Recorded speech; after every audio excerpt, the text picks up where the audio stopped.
Okay, so we will accept the agenda as printed and move on to announcements. Libby? This meeting is being video and audio recorded. We have four applicants for the two citizen representative seats on the African Meeting House Investigation Procurement Work Group. Those are Abby DeMolina, Brooke Gibbs, Anthony Rocky Fox, and Luke Thornwell. And that announcement is in accordance with the Select Board's committee appointment policy. We have an informational session tomorrow here in this room, March 6th at 5:30 for the new Public Works Facility and Nantucket Hunting Association Shooting and Archery Range project. This is a project at 1 Shadbush Road. Please come or attend online to learn about project updates, including roadway improvements and utility extensions, and share feedback. You can attend in person or Zoom or just watch it on YouTube, and the information is on the Select Board meeting agenda and on the town website. We have a virtual event coming up for Easy Street flood mitigation. The public is invited to a virtual community open house. It's on Tuesday, March 18th there's two sessions, I believe. There's one at 9:30 and one at 5:30, 9:30 a.m., 5:30 p.m.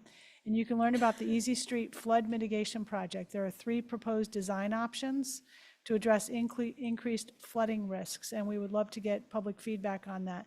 There's also going to be a joint Select Board, HDC, Nantucket Historical Commission meeting after that for those boards to hear about the same design options. Soil test borings for the Somerset Needs Area Sewer Extension Project are beginning March 10th through April 11th on Somerset Lane, Somerset Road, Raceway Drive, Bartlett Road, West Myacomet Road, and Bartlett Farm Road. And there's information on the town website about that as well. And just to let the public know, the winter edition of the Town Manager e-newsletter will be issued tomorrow. That's it for our announcements. Okay, thanks, Libby. Any Select Board announcements or comments? I have a few, but I'll let everybody else go first. Nothing? Okay. Did somebody? I have something. You remember it, don't. Oh, I'll do okay. it at the end of the day if you remember it. Or if after I read these, you might have time. Okay, so today I received a couple of emails, both regarding Vineyard Wind, and I'm just going to read them for the record, but they are already posted up online on the Vineyard Wind information page. And this is from Bessie, the Bureau of Safety and Environmental Enforcement. Brooke, the Bureau of Safety and Environmental Enforcement, Bessie, is overseeing the assessment and response following a lightning strike that impacted a turbine at the Vineyard Wind offshore facility over the weekend. Bessie was notified on Sunday, March 2nd, 2025, that there was evidence of a lightning strike on wind turbine AW38 on Friday, February 28th. In other words, they were notified on the March 2nd that the incident happened on the 28th. Vineyard Wind 1 has conducted aerial surveys and is performing an on-site evaluation. The company is expected to share its findings with Bessie. Overflights and on-scene vessels did not find any initial debris in the water. The turbine's lightning protection system was not operational due to the July 13th, 2024 blade failure. All other wind turbines are equipped with lightning protection. As part of its oversight responsibilities, Bessie is requiring a comprehensive assessment of the affected turbine and its associated equipment to determine the full extent of any damage. Bessie is committed to ensuring the safety and integrity of offshore energy infrastructure. We will work closely with Vineyard Wind to ensure all evaluations and necessary repairs are carried out safely and effectively. That's the one. And then I also received a communication directly from Vineyard Wind regarding the ADLS, the lighting system, and I will read that. Dear stakeholders, we write on behalf of Vineyard Wind 1 with a positive update to share regarding its progress in activating the Aircraft Detection Lighting System, ADLS. This week, Vineyard Wind 1 was able to perform successful testing to confirm the nighttime operation of the ADLS system. The tests confirm that the lights on 18 turbines were deactivated. On the evening of March 3rd, 2025, an aircraft was detected in the zone by the ADLS system, and the system responded accordingly by activating the lights on the turbines to flash. This means we have completed a successful end-to-end test of the system. In the coming days, Vineyard Wind will dispatch a helicopter to perform a test of the ADLS system and get a visual confirmation of the number of turbines with ADLS system activated. While this represents important progress toward the full activation of the system, there are important items that still need to be addressed based on our testing of the system so far. The project continues to work through the testing of the system and will provide updates when possible. The ADLS is a complex system that requires coordination and technical expertise from multiple parties, and we thank all of our partners for their collaboration as we move forward. The ADLS is a critical safety system that needs to be thoroughly tested before being put into full operation. We also understand this is a key priority for the communities on Nantucket and Martha's Vineyard. We appreciate the ongoing engagement with our stakeholders as we continue to make ongoing progress on the ADLS. Please let us know if we can answer any questions. And that comes from Richard Smith at Vineyard Wind. So those both came into me late this afternoon. And then I think that's it. Matt, did you think of what you wanted to say? All right, we can get to it on committee reports. It'll probably fall in there. Okay. Okay, and then next up is update on public comment questions from prior select board meetings. And I'm gonna hop on that page. Bear with me one second. Okay, the last meeting we had was February 19th. And Megan Perry spoke about the fire marshal's review of plans for the Surfside Crossing project and asked that the select board respond to an email that she had sent on February 14th, 2025. And the town response is, the select board acknowledges that the Nantucket Fire Chief is the authority to determine the compliance of an application with fire code. The ZBA, not the select board, is the board with proper authority to request any additional review of the applications before them. And then Campbell Sutton had asked a couple questions in the county commissioners meeting. Tom, you mind if I go ahead and read those? About town meeting articles. She noted a typo in Article 21, and the town acknowledged that it is a typo and will be corrected by the Finance Committee motion. As it should read fiscal year 2026 instead of 2024.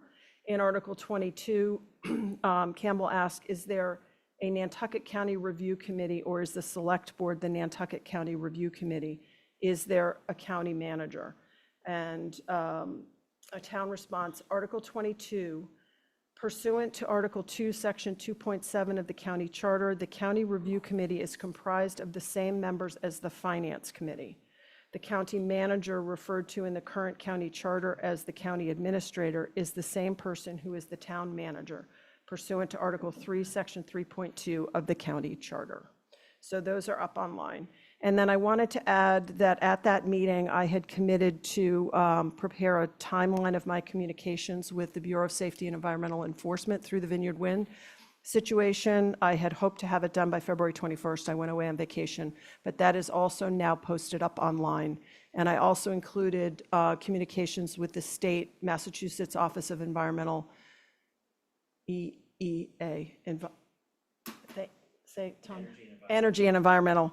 As well as any meetings I had or communications I had with Senator Warren and Senator Markey's office. I thought I'd just sort of include everything I did with the state and federal officials in the last number of months on Vineyard Wind.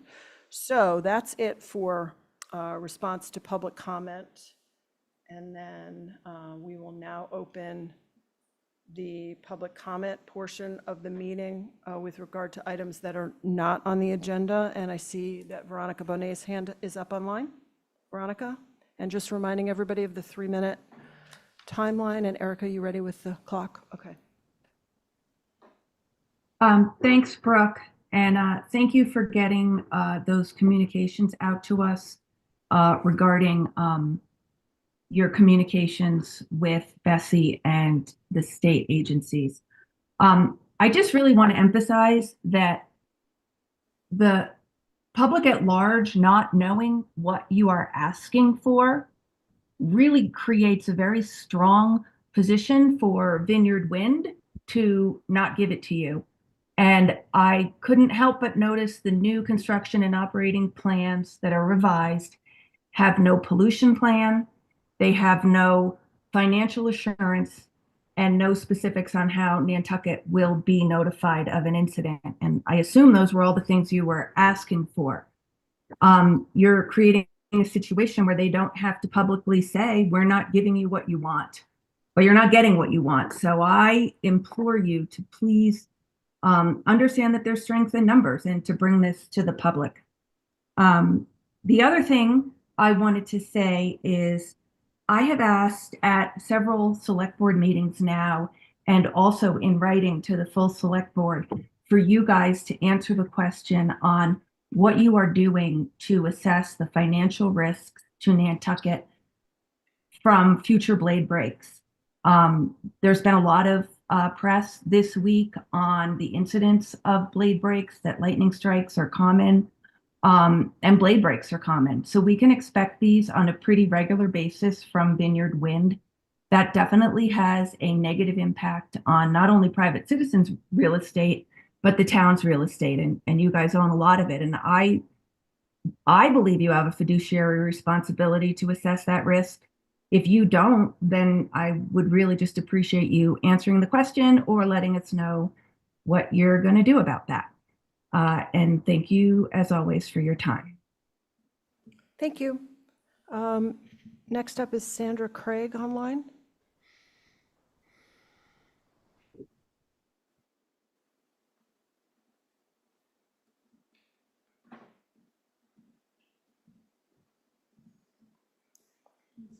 Sandra, you'll need to unmute yourself. So sorry, first time I've done this. That's okay. So thank you for allowing me to express my concerns. As a property owner for almost 30 years on the Secaunet River, in close proximity to Third Beach and Second Beach and Sashuas Point in Middletown, Rhode Island, I am terribly concerned about the health risks from fiberglass shards and the contamination of the food chain. So with all due respect, I have to ask if the faulty manufacture of this one blade that failed resulted in such catastrophic impacts, has consideration been given to what will be the impacts of other blade failures, plus the component parts of those turbines and operational mishaps on the offshore substation that NOAA and BOEM actually expect will happen? As you know, these are massive machines. Turbine blades are 351 feet long, longer by 50 feet than any blade testing facility. The substations are over 3 stories tall and the size of football fields. Just to install all of these requires ceaseless hours of marine animal deafening, and I say deafening, of seismic activity and monopole pounding, plus the dumping of acres of concrete scour protection, which destroys the ocean floor's benthic habitats. The installation of this project also involves the resuspension of toxic matter and forever chemicals in the process of laying the inter-array and transmission cables, and the introduction of EMFs, which not only heat the ocean, but interfere with the electrical sensing capabilities of many species, including those that are vital to the fishing industry. NOAA and BOEM expect there's going to be accidents.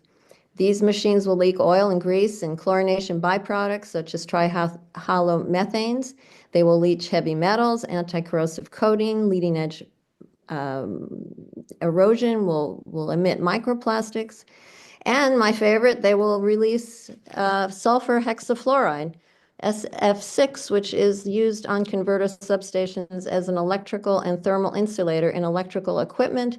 This thing happens to be more powerful than CO2, 23,500 times more, having a permanent and cumulative global warming potential. These substations also use cooling systems that take in and discharge 10 million gallons of heated chlorinated water per day. The cooling process kills billions of marine organisms, including copepods, which are essential nutrients for endangered whales. So I have to ask, has consideration been given to the cumulative effects of not just Vineyard Wind, but also all of the projects? to the testing of sediments, to the monitoring of systems, to the impact on essential fish habitats and habitats of particular concern, to impacts on the early marine stages that are present in the vicinity of this project and on species that forage in the nearby Nantucket shoals. I urge you to walk Ms. away. Craig, that's it. Your 3 minutes are up. Thank you. Thank you for your Okay, time. thank you. Okay, Mary? Mary Chalk. Last week, a Vineyard Wind blade was struck by lightning, caught fire, and released more fiberglass pollution into the water, according to the U.S. Coast Guard. The town of Nantucket wasn't notified until Sunday, 3 days later, and only after the news was widely spread on social media. Did the town of Nantucket take action at any time to warn citizens of possible debris on the beach?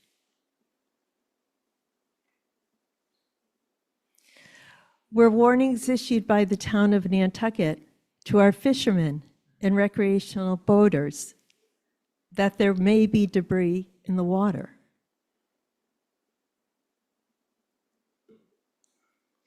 Again, Vineyard Wind failed to promptly notify the town of Nantucket of an incident, a polluting accident at the wind farm. What actions, such as withdrawing from the Good Neighbor Agreement, will be taken by the town?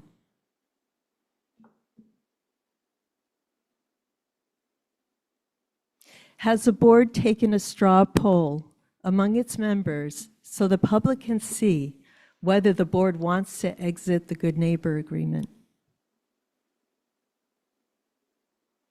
Thank you. Thanks, Mary. Cliff Carroll online?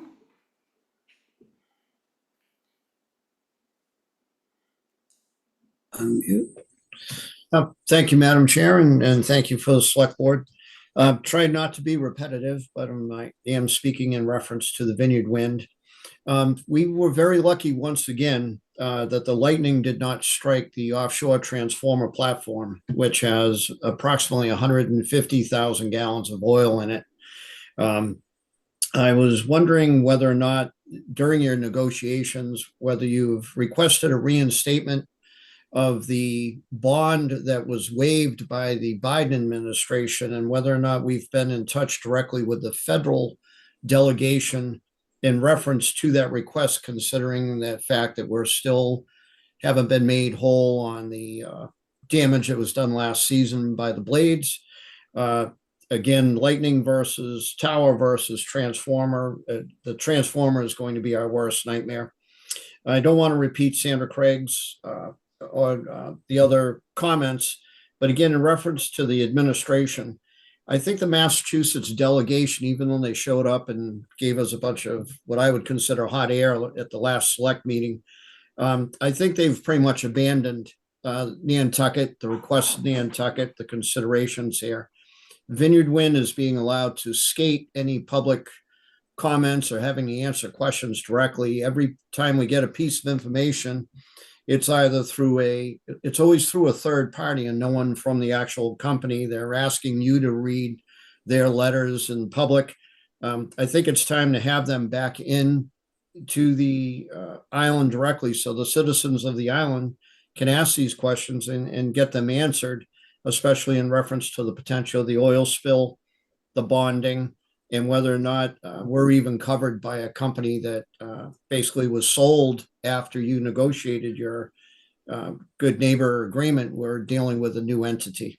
Again, I greatly appreciate your efforts and thank you very much. And I wish the best to all of you. Thank you again for your time.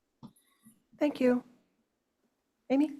Hi, Amy Eldridge. I just have concerns that the July 13th blade separation from its unit, why the two other pieces are still 8 months later allowed to be there and then this to occur. Like, should that have been taken down in a more timely fashion? Because I feel like almost 8 months of that broken wind turbine, it was just inviting this to happen, especially now that we're aware that there was no lightning protection on the remainder of the device that was still attached. I also don't understand, and maybe you guys can explain to me, is it normal for 3 days for them to notify us as a neighbor to the project, that there's been another catastrophic failure due to Mother Nature, but still, I think finding out Sunday afternoon on Facebook and then finding out an hour later after it's been posted by some fishermen, the Coast Guard report that we hear from the town that you were made aware Sunday afternoon, I just don't think that that is appropriate at any level. We should have been notified Friday. But my concern is that 8 months that has been out there broken in weather conditions and not properly protected, that should have come down immediately. So we need to, as a community, make sure that those things are being done, because I feel like we're being looked at as not needing to know. It's not really any of our business. And has anybody from the town, natural resources or anything, been out to confirm that there's actually no debris in the water and that it was safely collected in whatever the devices that they have to protect the ocean? Thank you. Thanks, Amy. Campbell Sutton online?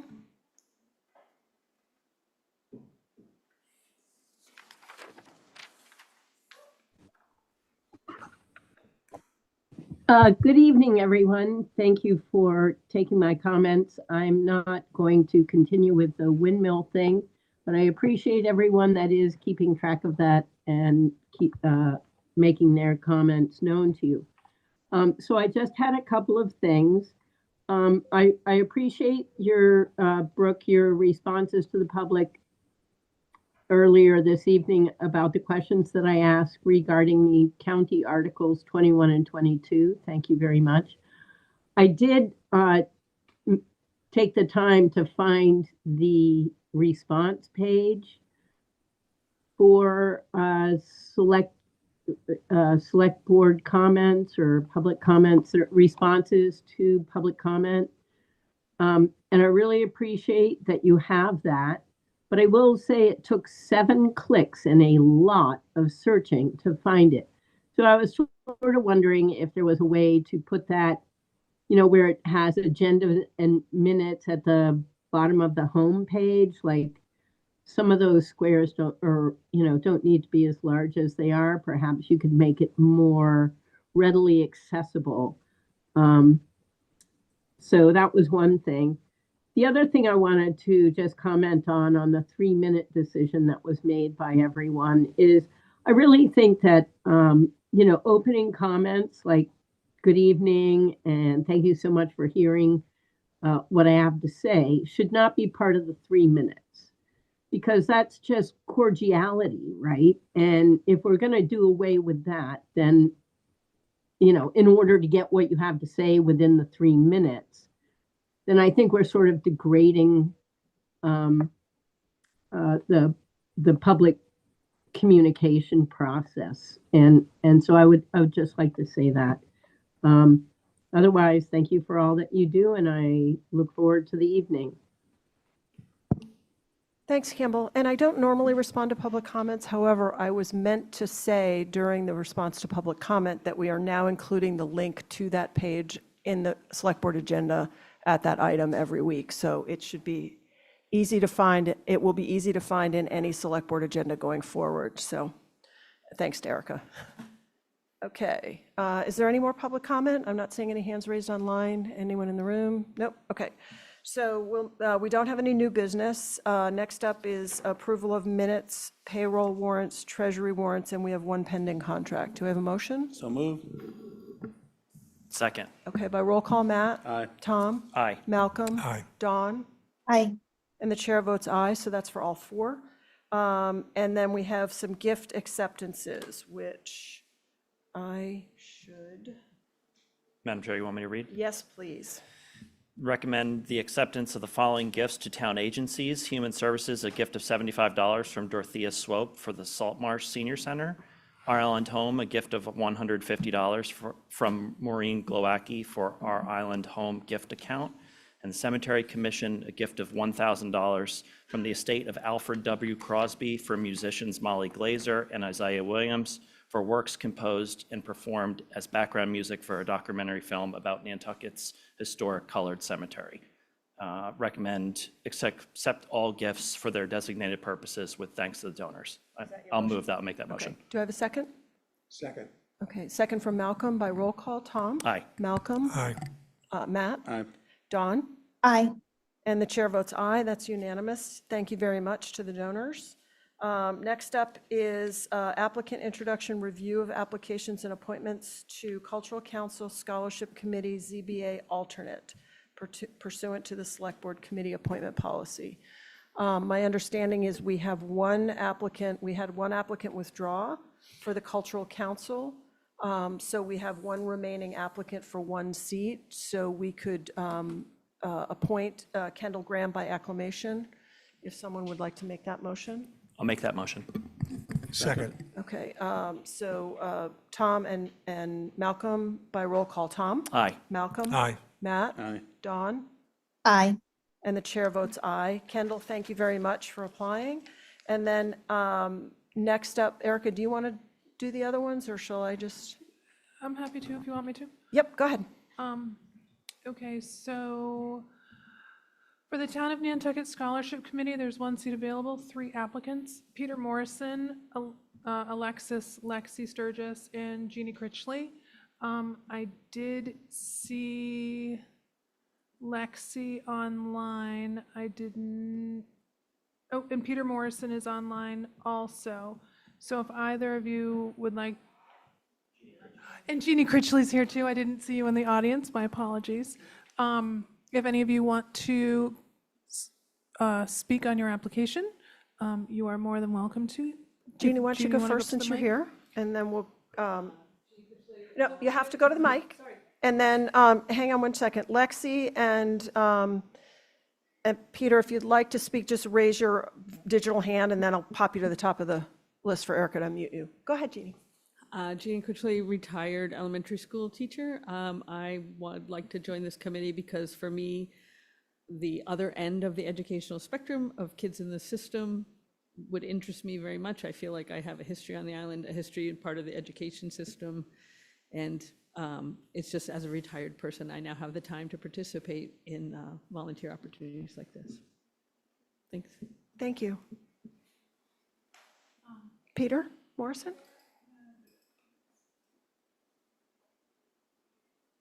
You all hear me?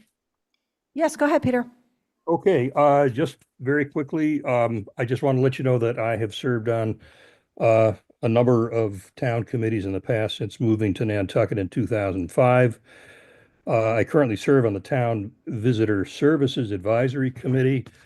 The reason I applied for this particular slot is that I have for the last 10 or 15 years been serving with the Shellfish Association in the capacity of reviewing applicants from local Nantucket students for scholarship awards that the Shellfish Association gives out. And so I've had a lot of experience doing it with local students. I've also had the experience of instructing college freshmen at the University of Pennsylvania and elsewhere. And so I think I kind of know what our kids are up against and coming into, and I think I can spot the good ones.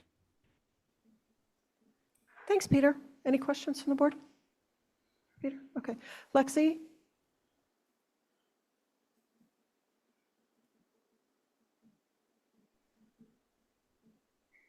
Hello. Hi, Lexi. Go ahead. Hi. My name is Lexi, and I applied for this position because I've just noticed the kids here seem to like money and, you know, they want to go get educated. So I just thought maybe an extra set of eyes could be helpful. But it's really glad to see that other people want to be involved and help out. So thank you for the opportunity. Okay. Thanks, Lexi. Okay, so I just want to know, the 4 members here in person will be submitting their votes by paper ballot. And Ms. Holgate, who is remote, is texting me her vote. And again, it's just the one seat.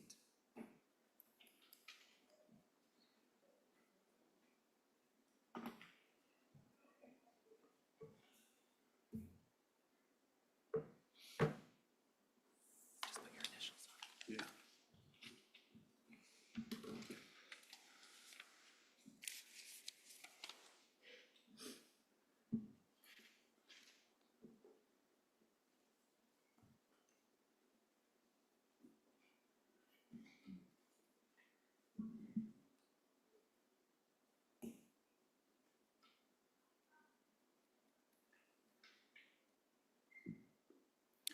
Okay. Peter Morrison received 1 vote from Dr. McNabb, and Jeannie Critchley received votes from Chair Moore, Mr. Dixon, Mr. Fee, and Ms. Holgate. So you are appointed, and I will be in touch with you via email about that appointment. And thank you to the other applicants. Thanks to everybody for applying, and if, I always say, if you haven't been appointed, try again, because seats open, people don't renew, and thank you, Jeannie. Okay. Our next seat is 1 seat available and 2 applicants for the Zoning Board of Appeals for the alternate seat. The 2 applicants we have are Peter Lacey, who is online. If he would like to raise his digital hand, we can hear from him. And then Robert Constable. He did reach out to me and say that he had a medical appointment and he was unable to attend the meeting tonight. And I see Peter raising his hand. Go ahead, Peter. Okay, good afternoon, good early evening to everyone. Appreciate the opportunity to present myself to the select board. I'm very interested in the ZBA alternate position. Been a homeowner on Nantucket since 2013, although I've been coming out for 30 years as a seasonal visitor. My background includes serving on the board and chairing 2 different state financing authorities for the state of Connecticut, as well as a significant amount of time on the West Hartford Chamber of Commerce here in Connecticut. I'm very interested in the ZBA primarily because it's an opportunity to give back to Nantucket. I wholeheartedly believe in volunteerism and giving back when one is able to. I retired from a career in college and university administration 6 years ago, and again, believe in giving back and thought that this might be a good way to apply my skill set to a place that is near and dear to my heart, Nantucket. So thank you. Thank you very much, Peter. Okay, so now So we'll do the take a same vote. process, paper ballot, and I have received a text from Ms. Holgate. And while you're voting, I did want to note too that there are 2 more seats available that people haven't applied for. One being the Council for Human Services and one being on the Council on Aging. So those will just be on the website if anybody would like to serve in either of those capacities. Just follow the directions online.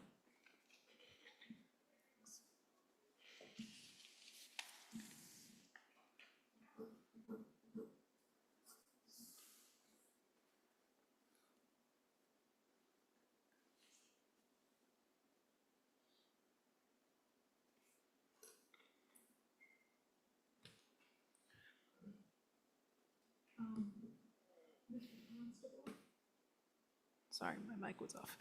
Mr. Constable actually received votes from all 5 members, so he will be appointed. Thank you, Mr. Lacey, for your effort. Yep.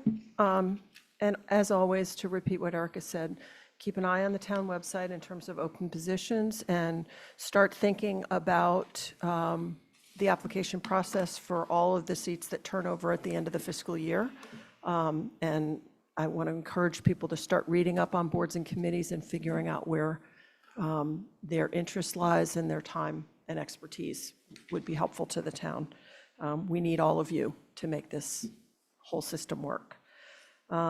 Okay, next up is Harbor and Shellfish Advisory Board request to extend the commercial scallop season to April 11th.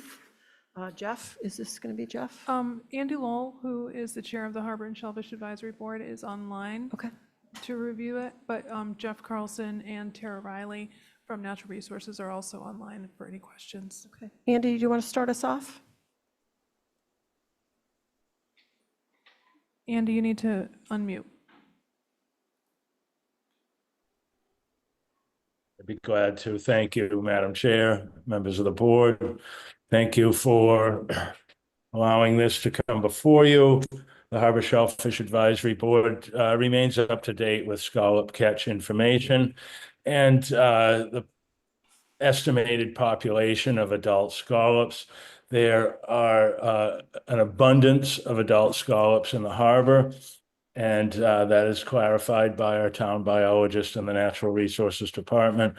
And there are very few scallopers active at this point, and the ones who do rely on this for their livelihood have missed a lot of days due to cold weather. I believe 15 or 16 days possibly have been missed for cold weather. We've had this on our radar for a long time at SHAB. We've spoken about it quite a bit. And we came to the decision, we were either deciding to raise the catch limit to more than the 6 boxes that it is now, and or extend the season, which we have done once in the past, maybe about 3 years ago. It was decided to extend the season. It's simply 9 more days of fishing. And we have put one condition on this: if the water temperature happens to reach 50 degrees, the season will end. It's highly unlikely. April, for the past 3 or 4 years, has historically remained quite cold. So we believe the scallops will remain healthy, and these adult scallops need to be fished. And the fishermen really deserve to have these extra days. So, and I'm sure the general public will enjoy having fresh scallops available to them for a little bit longer. Thank you very much. Thanks, Andy.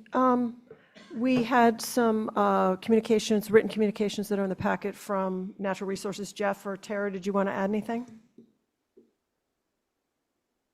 Sure, I'll go quickly, and then if Tara wants to hop in, she can. Thank you guys for having us. Again, what we're requesting tonight is for the select board to adopt this recommendation that we can put forward to the State Division of Marine Fisheries.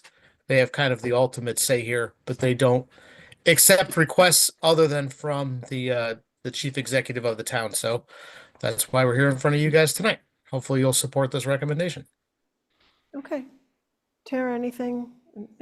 I'm curious about the abundance of scallops. Oh, I'm happy to answer any questions. I think the estimated catch so far is, somewhere probably around 8,500 bushels. And with our estimates that we did from our surveys in the fall, I think that's probably half of what is out there. So there's an abundance of scallops. We'll have a really good idea when we go out there and do our surveys again in May, what's left over based on the adults that have either died or are still living. Thank you very much. Questions or the pleasure of the board? Matt? Yeah, I'd like to just make a comment that it's great to get a recommendation from Natural Resources that is in tune with the recommendation, and they're working together. So I think that's very good, and I would move approval.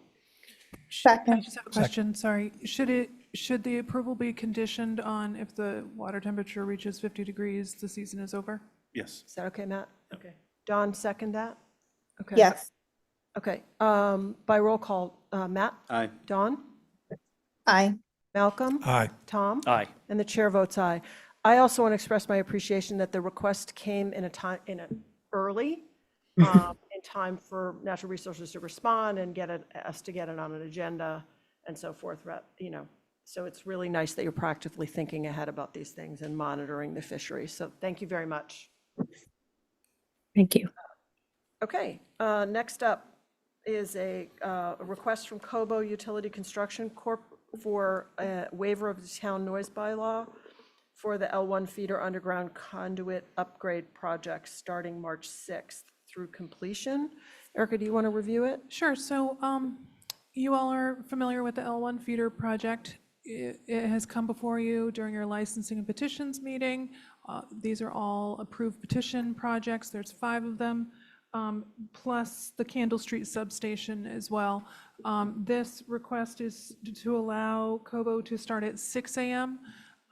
It's essentially so they can do 4 12-hour days and 1 8-hour day and get basically 6 days of work out of 5. And when they go to Easy Street to do the work, that is actually proposed to be night work starting at 8 p.m. And that is just because of the amount of truck traffic that utilizes Easy Street during the day. So this would allow, hopefully, the last trucks to go through to the steamship, then that can be closed down for the night for COBO to do the work. Any questions? And Paul Holt from COBO is here if there's any technical questions. Okay. Any questions of the pleasure of the board? Yeah, Matt? I'm just looking at it, I don't know quite, maybe maybe my brain's not working tonight. From 6 in the morning to 7 in the morning, 7:30 Broad Street, North Union. So the noise bylaw, you can't start working before 7 a.m., so it's just to give them an extra hour. Gotcha. And if, hopefully they'll be done by June 15th, but if it's June 15th and they're still working, it rolls back to 7:30, they can't start. So it would just give them that extra hour to an hour and a half. I get it now. All right. I'll move approval. Okay, do I have a second? Second. Okay. By roll call, Matt? Aye. Malcolm? Aye. Tom? Aye. Dawn? Aye. The chair votes aye. Okay, and then next up is a request from Robert B. Auer, also for a waiver of the town noise bylaw for C Street Third Sewer Force Main Project from 10 p.m. to 6 a.m., March 6th through the 14th, at the wastewater treatment facility. So David Gray, the sewer director, is online to review this. Okay, David? Good evening, everyone. Thank you. The reason for this request is we need to take and cut in to make a tap in the active 12-inch force main that comes from the pump station in Noshop. We tried to make this today work, but the flows were just too high, so we weren't able to complete it. So we want to take and do this tomorrow night at 10 o'clock or after 10 o'clock when the flows historically are the lowest. We hope to only be a matter of a few hours, 3-4 hours, but we've asked until 6 o'clock in the morning just in case something unexpectedly comes out. We will be operating pumper trucks at the pump station itself to be able to maintain the wet well level at a very low level while the trucks run up the street to a gravity manhole, dump in the gravity manhole, then return back to the pump station. There will also be some noise at the treatment plant itself, heavy equipment, so there'll be some lighting and everything like that. We're hoping we can do this in one shot. Like I said, we tried today without any success. I'm hoping you would approve this. Quick question. David, are you going to have a pumping truck on Old South Road near Toombs Court as well at 45 Old South? The plan is to use a couple of the gravity drain manholes on Old South Road, probably near 45 Toombs Court and or across the street in it's not Hinsdale. The new subdivision that's there. Yes, yes. That way the trucks can basically get off the road more than anything. Okay. Any other questions? Any questions? Pleasure of the board? Move approval. Second. Okay. Malcolm beat you to it, Dawn. By roll call, Matt? Aye. Malcolm? Aye. Dawn? Aye. Tom? Aye. And the chair votes aye. Good luck. Thank you, everyone. Thank you. If you're willing to come and see the fun, come on out. Okay. All right, next up, I'm going to open the public hearing for the Nantucket Sewer Commission to consider amendments to the town sewer district pursuant to Section 10 of the Nantucket Sewer Act regarding Articles 76, 77, 78, 79, and 80 of the 2025 annual town meeting warrant.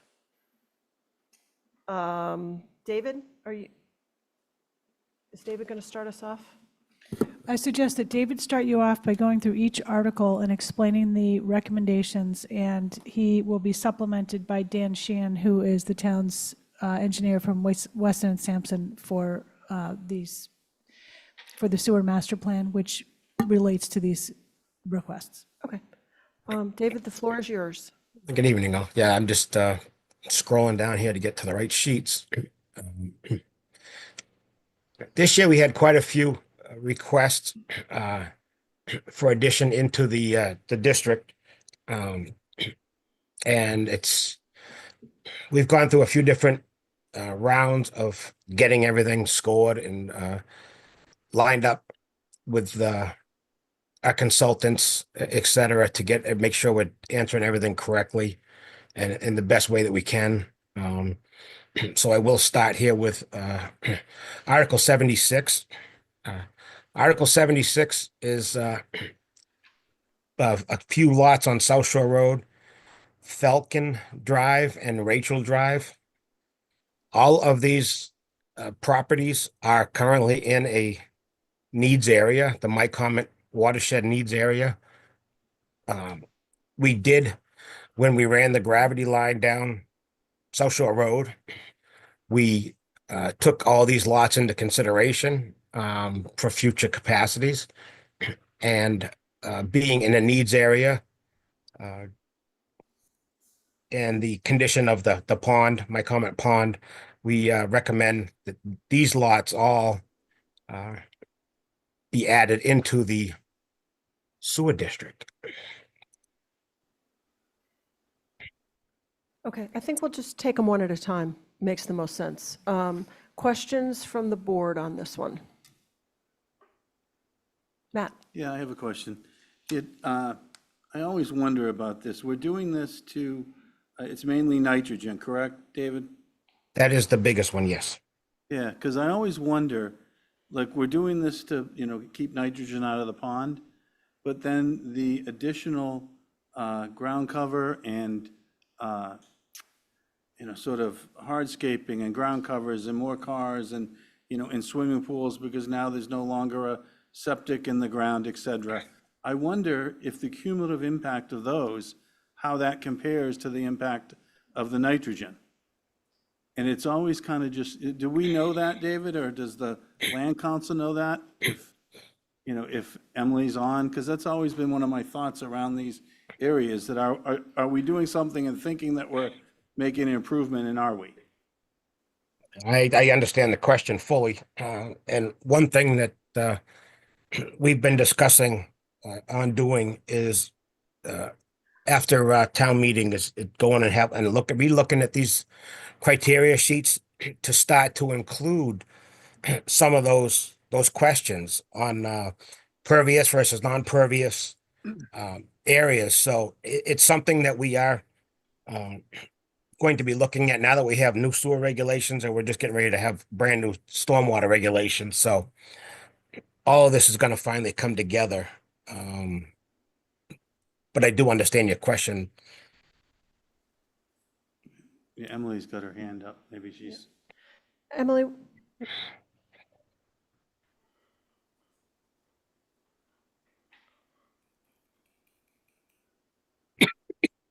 Chair, and thank you, Matt, for asking this question. I think it's a difficult one to answer across the board universally. I think it's going to vary a little bit from location to location and depending on what the nearby sensitive receptors are as far as water resources go. But overall, I think that it's a really important question for the town to consider, and that in a lot of these instances, we really should be looking at what the implications are as far as additional development in an area when we switch over from septic to sewer.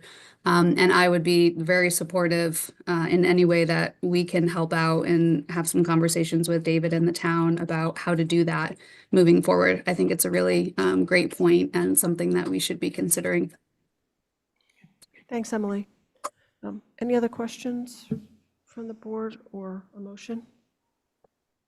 And Erica or Libby, remind us of what the motion is. We support the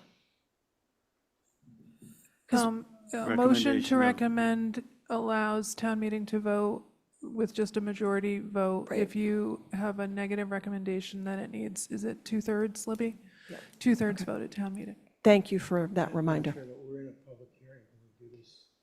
We have to close the public hearing and reopen. Oh, right, that's right. Why don't we review them all, and then we can go back and close the hearing and take then do votes your on votes. each. Okay, thanks for the reminder, Malcolm. I appreciate that. Okay. Okay. Campbell Sutton's hands up.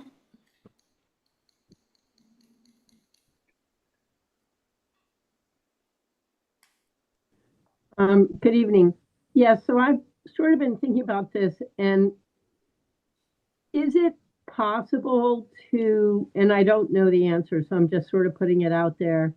Is it possible to restrict the number, the increased number of bedrooms when the sewer goes by? So I'm sort of thinking, like, let's say you have a septic for 4 bedrooms and the sewer is put in. Is there a way or in which accepting this idea of sewering a district, each property would get 1 more bedroom, versus now it's open to everything. It's like, okay, well, if we sewer this area, you get 1 more bedroom. And in that way, I think we could help try and contain the build out, because as Matt was saying, as I've said before, it sort of becomes like, well, you put the sewer in and then you get so much more build out that you have to wonder whether putting the sewer in was an advantage or a disadvantage. And especially on the taxpayer side where, when you have such build out, it puts pressure on the sewer treatment plant, which, requires expansion, et cetera. So I'm wondering if there's any way to control the build out through, bedrooms or bathrooms or however it's done. So thank you for hearing me.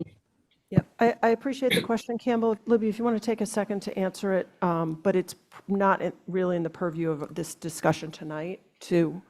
But if you want to give a quick. Sure, I would ask town council to correct me if I'm wrong or add to this, but that would be under completely different regulations, including possibly Board of Health and or sewer. And as you point out, that's not within the purview of this right now. But John, do you want to add anything to that?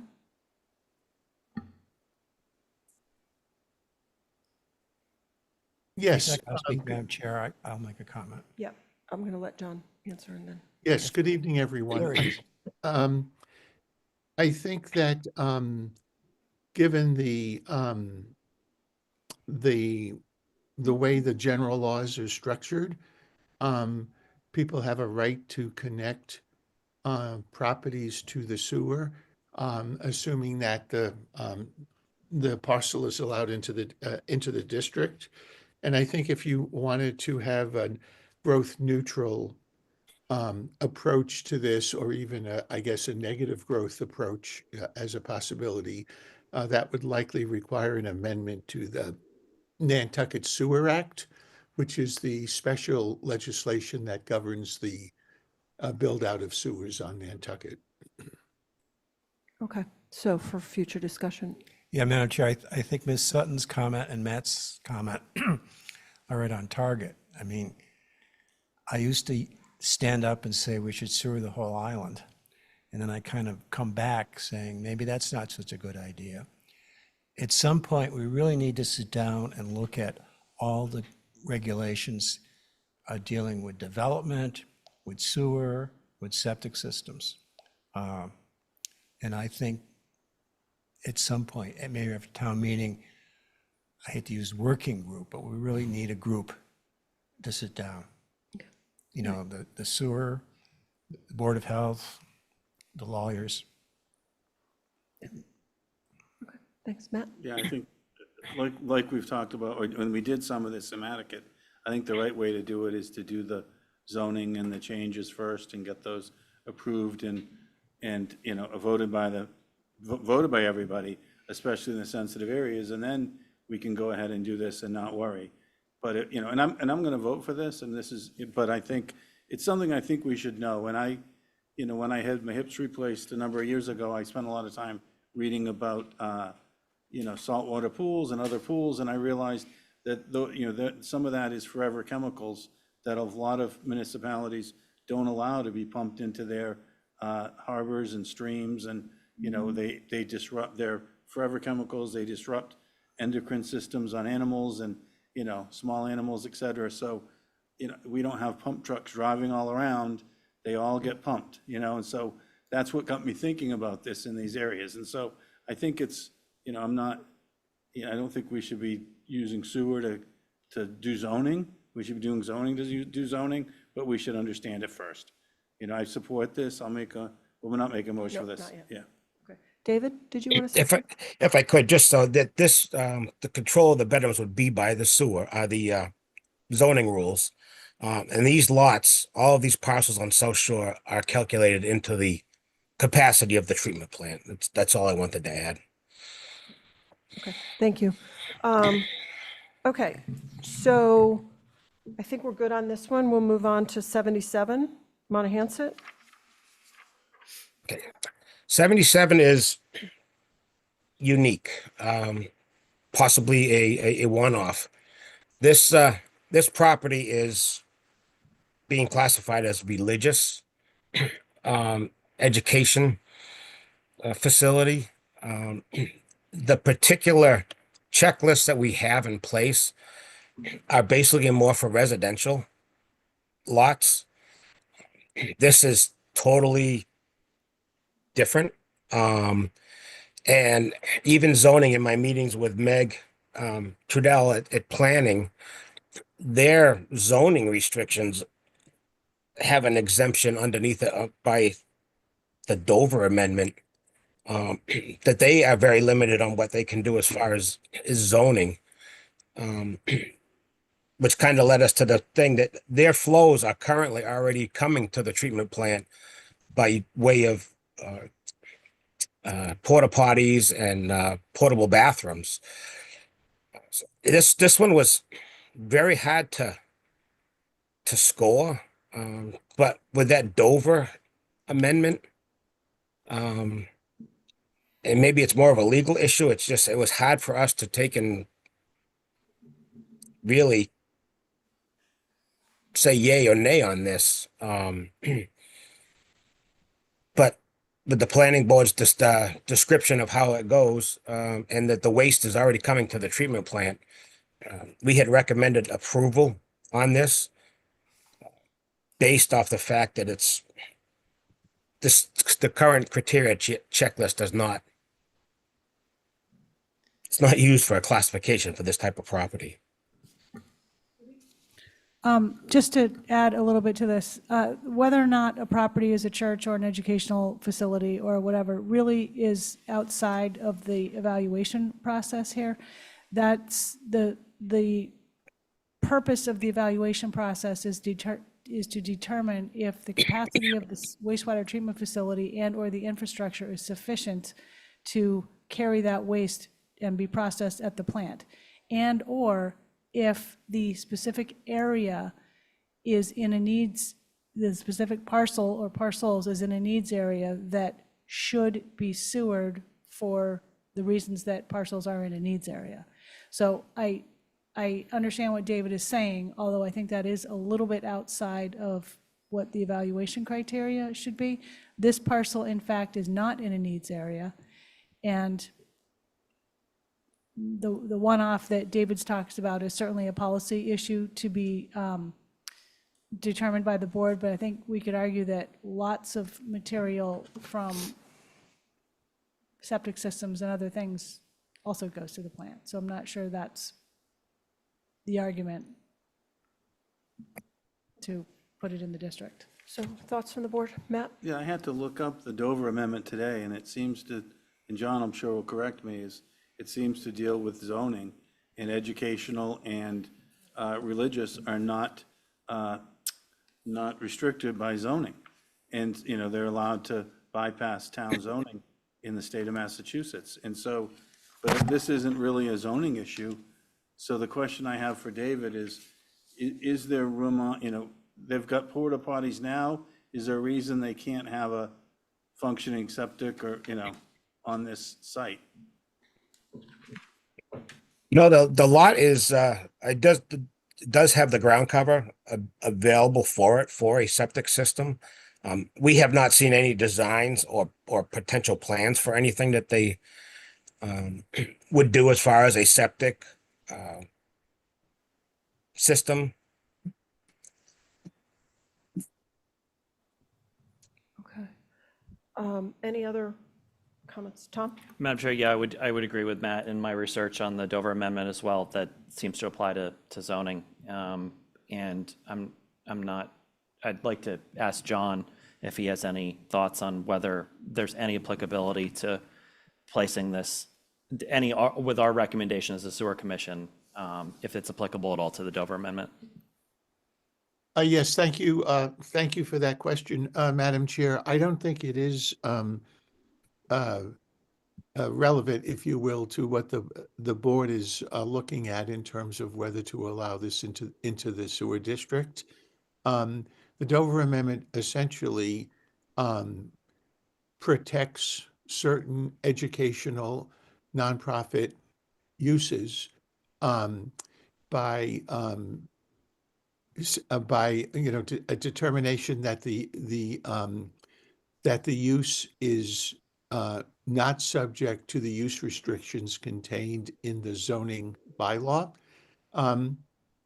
except for the ability to impose reasonable dimensional requirements.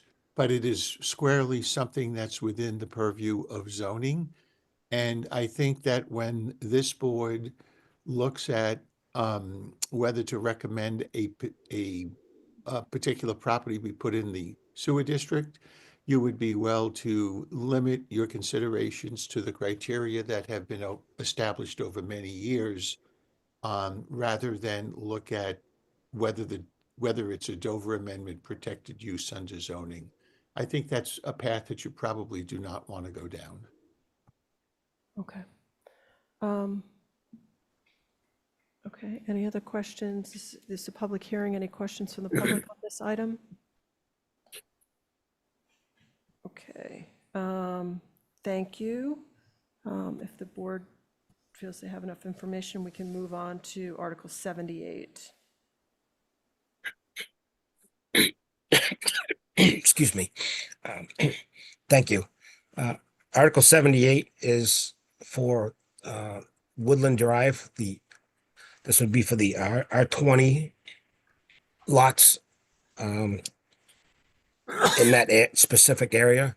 The way the ratings has been, and we do have our consultant here on hand as well. It's asking if there's capacity in sewer pipes, pump stations, et cetera, as well as capacity in the treatment plant. These lots, these parcels in this entire area were not part of the overall capacity and flows for the treatment facility when it was built in the 2014 CWMP or the 2020 master plan. There are some zoning changes coming or requests coming as well. The criteria itself, as we scored along through it, came out to a score of 7. 9 is needed overall to be able for a positive recommendation. And we did have conversations with our consultant on these very specific articles.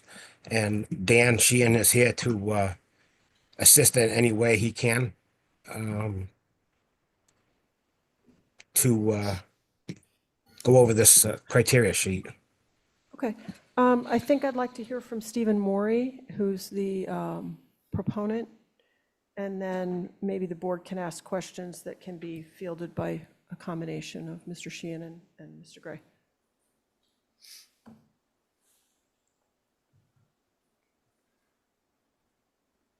Thank you, Madam Chair. Can you all hear me? Yep, go ahead, Stephen. Okay, great. Thank you very much. And thank you to David and for everybody who's participated in an exchange, which has gone on for a long time. You know, I appeared before you back in July of last year with a similar proposal, although different in a material way. This Article 78 deals only with the portion of the property which is in the residential 20 zoning district. So you'll notice on the map that's on the screen, the rest of Woodland Drive is in the sewer district. None of those properties have connected to sewer, but in all other ways, this portion of the 13 and 13A Woodland Drive properties is exactly the same as the rest of Woodland Drive. They're all in the same zoning district and have been for several decades. This portion of the property has been approved for a 4-lot subdivision. Each of the lots will be approximately the same size as the other lots on the street.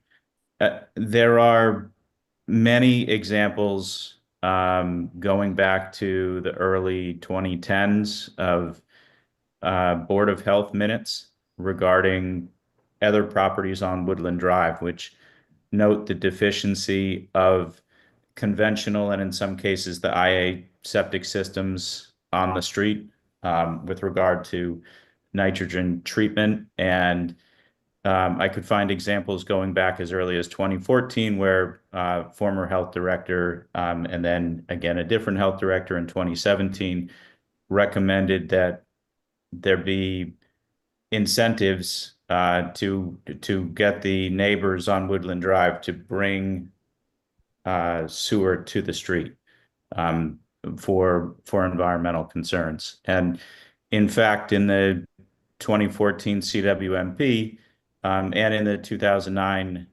master plan, not the sewer master plan, but the town's master plan, it was recommended that incentives be offered to property owners in the wellhead protection zone, which includes this property, to connect to town sewer.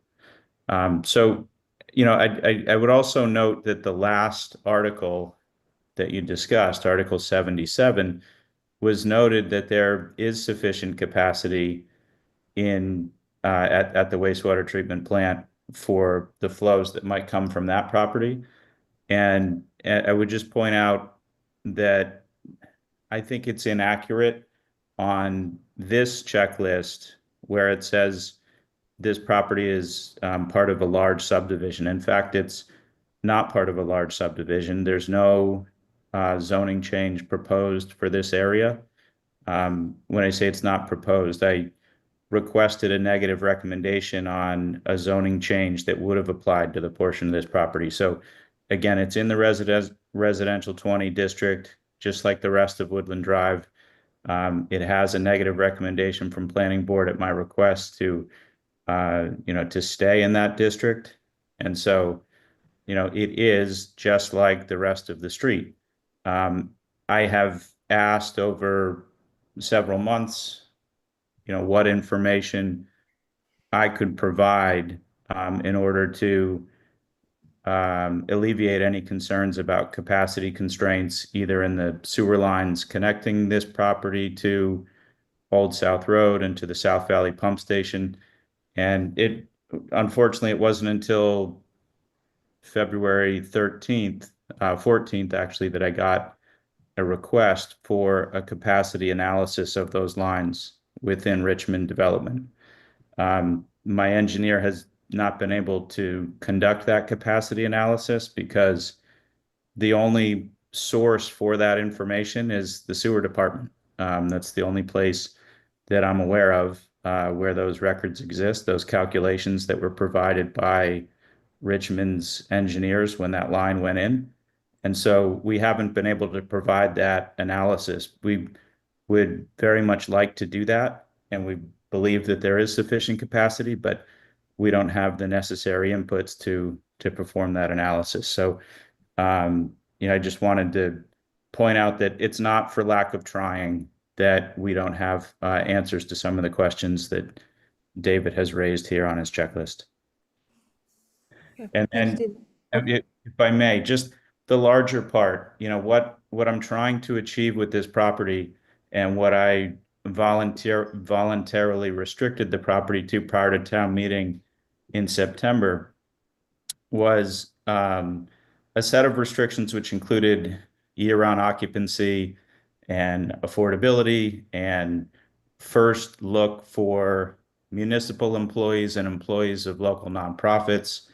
And those are consistently named as primary goals for the town, not just from the select board strategic plan, but also in the town manager's budget message, attracting and retaining employees within all town departments remains a major challenge. And, that's what I'm trying to do here. Just this week, I proposed a plan, requires no zoning change. It requires no increase in density. I proposed a plan to the Affordable Housing Trust where we can achieve all the things that I just described, year-round occupancy restrictions, affordability restrictions at prices much lower on a per unit basis, per bedroom or per square foot basis than other projects which have been supported by the town. But in order to do those things, we are going to need sewer. And so some of the benefits that David pointed out in the previous Article 78 also apply here. The applicant, myself, would be paying to connect, of course, and we're adjacent to sewer. And so, I'd ask you to consider that this is part of, can address part of the community's larger initiatives. And I'm, not asking at this point to change zoning, to do anything that isn't already available to everybody else in the neighborhood. So, thank you. Thank you, Stephen. Meredith Leprey's hand is up.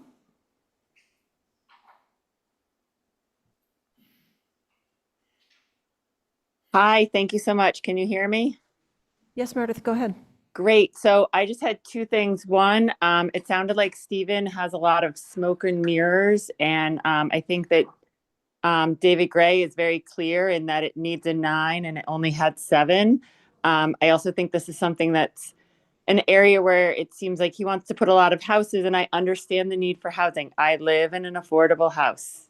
But at what cost? I think a lot of the neighborhood is against this, and it's sort of unclear what he's planning. I don't know. He communicates with some of the neighborhood, but not all of the neighborhood. Obviously, you all remember that he doxed us all after the special town meeting.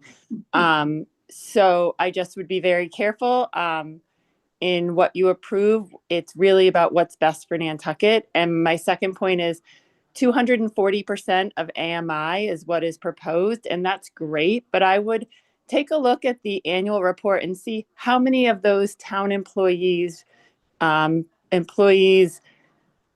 work at nonprofits could afford a 240% AMI home, because I believe Art said that it's about $1 million. I would really urge you to read what Art Gasparo has written.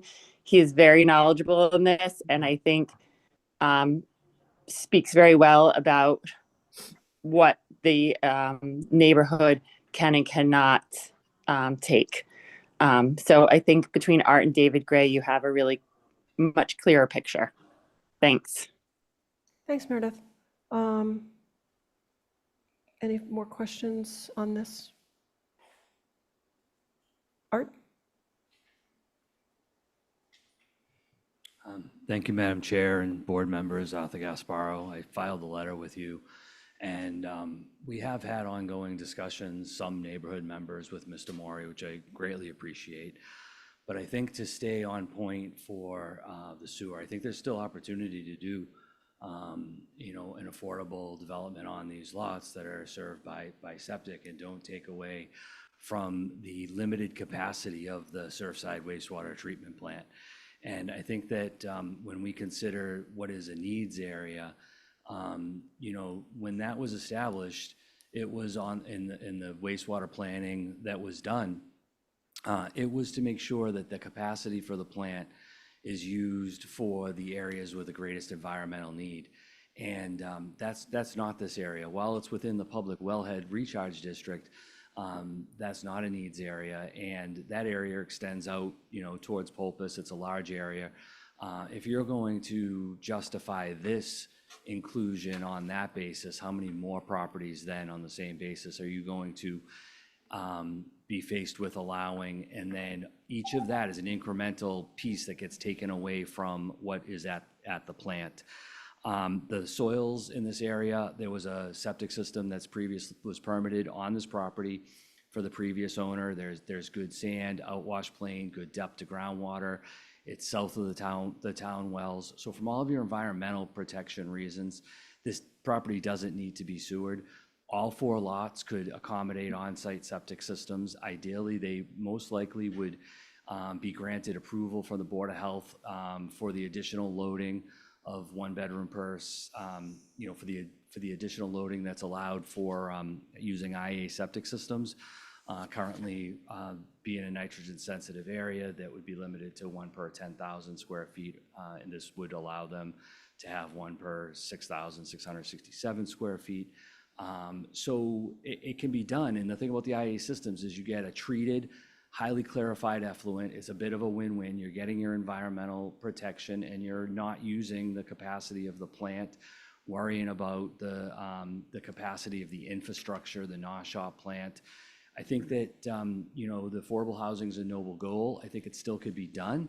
And it just gets done on the septic systems, and you don't have to set precedent of allowing this against the checklist and using what is that limited capacity of the plant. So I hope that in line with both the recommendation that the town manager made on the comments on the articles, as well as the sewer director, that you would not vote to include these. And to the point of the other lots on Woodland and the health directors, I've designed some of the other septic systems. The reason that some of those have loadings that exceeded is because before these rules were put into place about what's known as the nitrogen loading limitations, they were allowed to do more bedrooms. So for example, you might have had an existing 4-bedroom system on a lot that right now you could only have 2 or 3. Once something's permitted and you're going to upgrade it, the municipality is not going to take away that. The premise is maximum feasible compliance, fix it as well as you can, which is what you do with an IA system. So again, those other lots are, while there's a dry sewer in the road, they're not connected. And they're, as those systems either fail or people want to do any kind of new construction, you're getting that advanced treatment as well. And so I think for all of these reasons, preserving the capacity at the plant for the real environmental needs areas, Somerset, contribution to Hummock and Maya Comet, perhaps even if it's going to go back to Nantucket, I would think, are you going to take away capacity for lots on Tennessee Ave to provide capacity here? I think when you prioritize these and make the hard decisions, it really makes sense not to include this in the sewer district. So I appreciate your time. Thank you. Thanks, Art. Graham Kilvert's hand is up.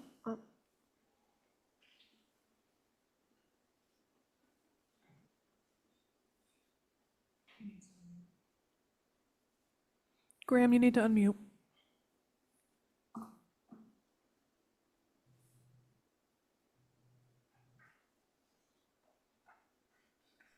Can you hear me now? Yes, no, we're all good. Hello? Go ahead. Yes, go ahead. Can you hear me now? Yes, Graham, we can hear you. Okay, thank you. Since this project was first proposed, the neighborhood has been very concerned about the density that Mr. Morey was trying to obtain through a zoning modification. I have made repeated requests to Mr. Morey and to the planning board that he was in front of to try to find out the number of structures that he planned to build on this property. And to date, I don't think anyone has a clear understanding of what he plans to build there. I think the concern I have is that by adding sewer to this site, it will significantly increase the number of structures he can build, be it a primary, secondary, tertiary, and more importantly, the number of beds that he can squeeze into this property. And that comes right back to the issue of density. The development of this site not only affects the immediate neighborhood, it affects everybody in Surfside. We all know how congested Old South is. We know how congested the Surfside Road has become. And you adding another 30, 40, 50, 60, 80 cars, we don't know what it is. Adding sewer to this site will just further create more beds, and we know that beds are exactly what translates into traffic. I don't think there's any need for him to have to go and then have sewers installed on this site. Again, all it does is increase the number of structures, and the number of beds and vehicles that this property is going to be charged with. I would hope that you vote no on this. Thank you. Thank you. I'm going to pause for a second and see if the board has anything they want to ask at this point, or shall I continue to take public comment? Okay. Yep, okay. Stephen, did you want to add anything? Yes, I did. Thank you, Madam Chair. Graham wasn't able to attend the last couple of meetings that I had with neighbors, where I did offer to restrict the total site, almost 5 acres, to 18 dwellings. Right now, the property would permit 15 dwellings on 5 buildable lots. So, we're not talking about a significant increase in density. We are talking about making the property less costly to develop. Installing the IA systems that are described is significantly more costly than sewer. And I don't have the comments here in front of me, but back in June of last year, when the NP&E DC met, Don, I believe you were recused from that vote, but you were at that meeting, and Seth Engelborg, chair of the Conservation Commission, made some comments about the environmental benefits of sewering the area. Now, notwithstanding the additional density, which I have offered both at planning board meetings and in meetings with neighbors to restrict, both in terms of the number of dwellings and bedrooms. And I've also made that offer to David Gray to propose what is, a reasonable number of bedrooms for this area. So notwithstanding any additional bedrooms or dwellings, there are environmental benefits to sewering the area. And, I would ask to, for you to consider, what is the purpose of what we're trying to achieve here? What is the opportunity? And what makes this section of property, which again is not subject to a rezone, what makes it different than the rest of Woodland Drive?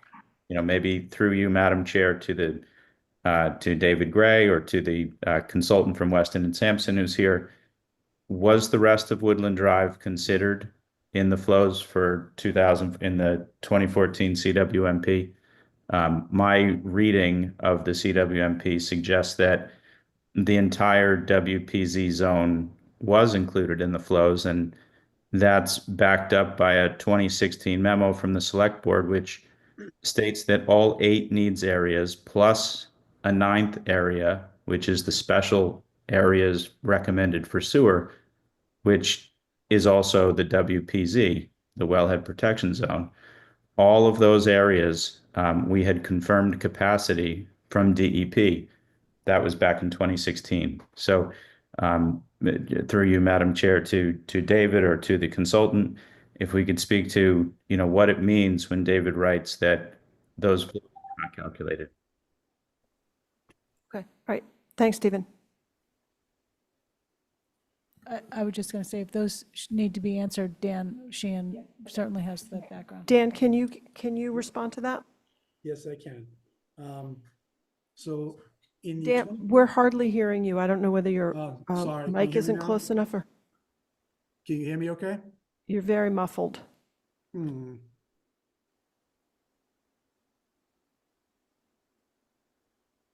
Is that any better? Just speak up. All right, sorry about that, yeah. So the 2014 CWMP had 2 special areas. One was the in-town unsewer district, and one was the WPZ, which was identified in the 2004 CWMP. Though this area was not recommended for sewering in either of the CWMPs. Just wanted to make that clear. They were recommended to stay on with the septic management program.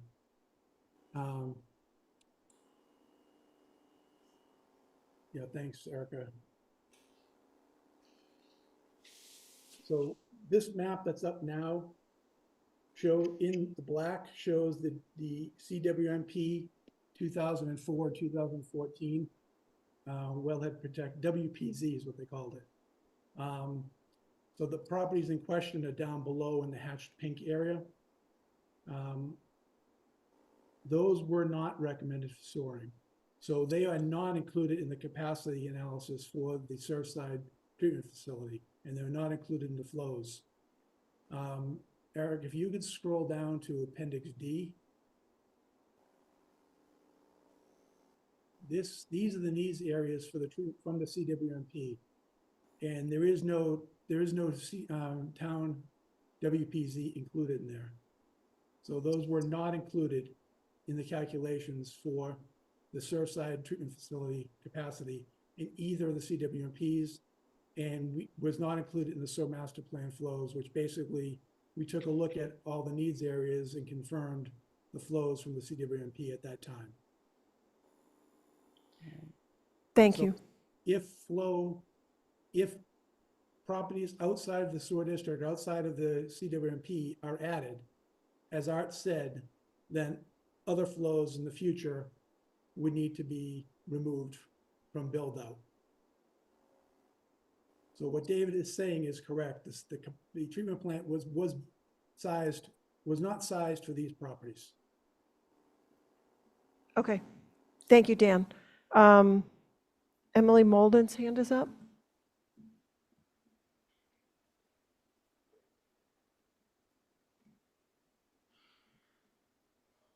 Thank you, Madam Chair. Emily Molden for the Nantucket Land and Water Council.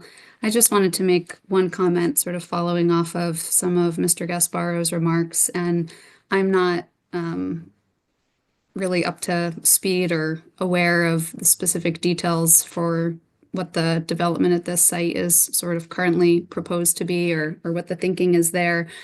I think that the point I really just wanted to raise again was the importance of the board in considering the recommendation that you received from the sewer director and the checklist, working with the town's consultant. And I just would ask you to really carefully consider, if you were going to vote against their recommendation, to really think about the reasons and the implications of that for other properties as well that come before you in the future.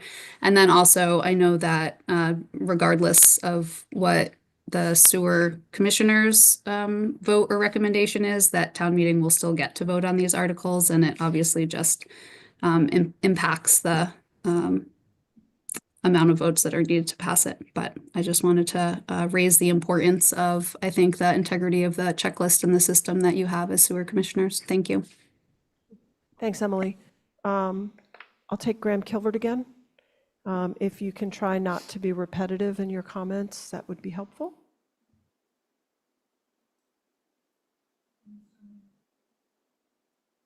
And you need to unmute yourself, Graham. Does the number 18 dwellings, does that encompass the entire 5-acre property that you are proposing? The 4 lots that front right now on Woodland, plus the 5 proposed lots that you have on the abutting L2 zone property? Okay. And the second question is, if that is indeed the case, of these 18 dwellings, what would the bed count be if you were just to develop it on the current septic designs that's allowed versus if you had a sewer tie-in? What would that number be? Okay. Thank you. So through me to Mr. Morey, I think the questions are, does the 18 dwelling count include this property alone, or this property and the abutting property that's proposed in Article 79? And then what is the difference in bedroom count? Dwellings can be different sizes based on septic and sewer capacity. So are there differences in your plan in terms of the bedroom count? Yes, thank you, Madam Chair. And I appreciate you letting me get a little far afield of where these discussions usually go, but it's important. And to answer Mr. Kilbert's question, yes, 18 dwellings would apply to the full site. So right now, 31 bedrooms could be permitted, could be accommodated under septic, under septic. And the proposal was, in my most recent meeting with neighbors, 18 dwellings on the total site, so an increase of 3 beyond what's currently allowed, and an increase to 45 total bedrooms.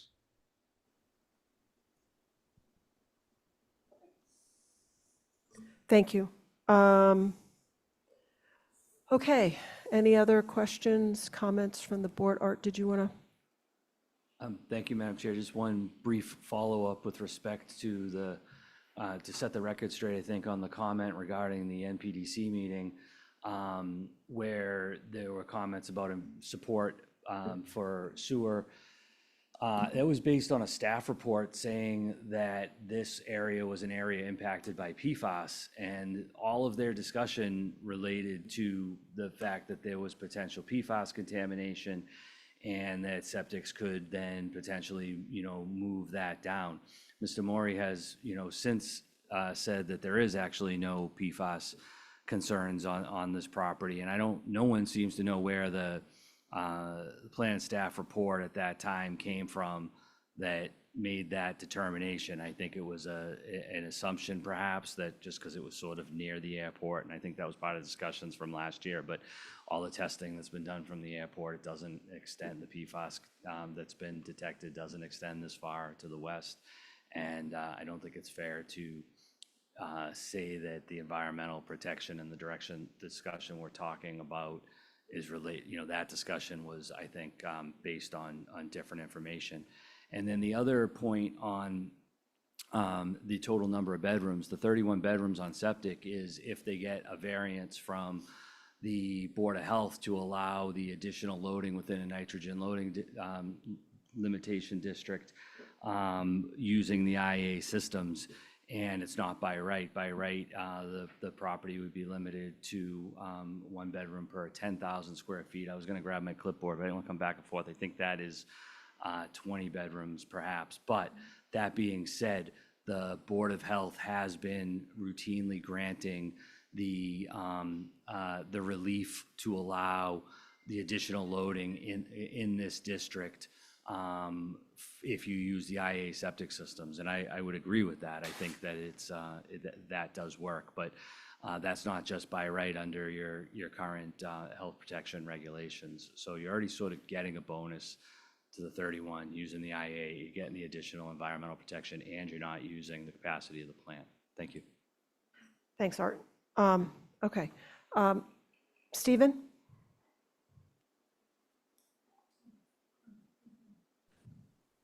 Hi, good evening, Brooke. This is Campbell, not Stephen. Hold on, Campbell. I accidentally brought you in. Wait, instead but of Stephen's Stephen. hand is down. Fine. That's fine. Stephen's hand is down. Oh, okay, so let's let keep Campbell. Go ahead. Okay, thanks again. So I'm just coming at this from a taxpayer perspective, right? So I support pretty much fully sewering within the needs districts that have been identified, with which the town has spent a lot of money to assess the entire island and its needs in a sewer way. And I've been supportive of that through my votes at town meeting.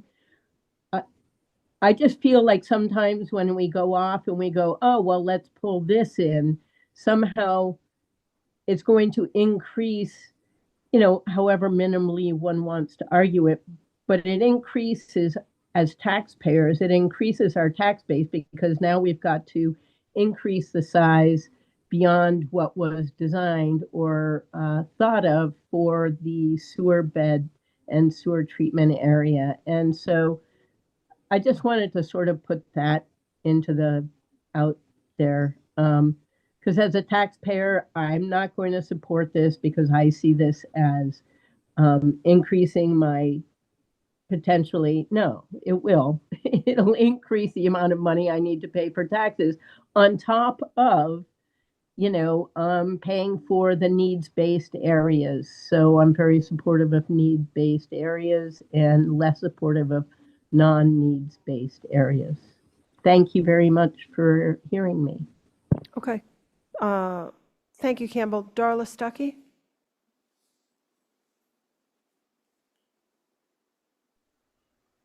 Hi, can you hear me? Yes, go ahead.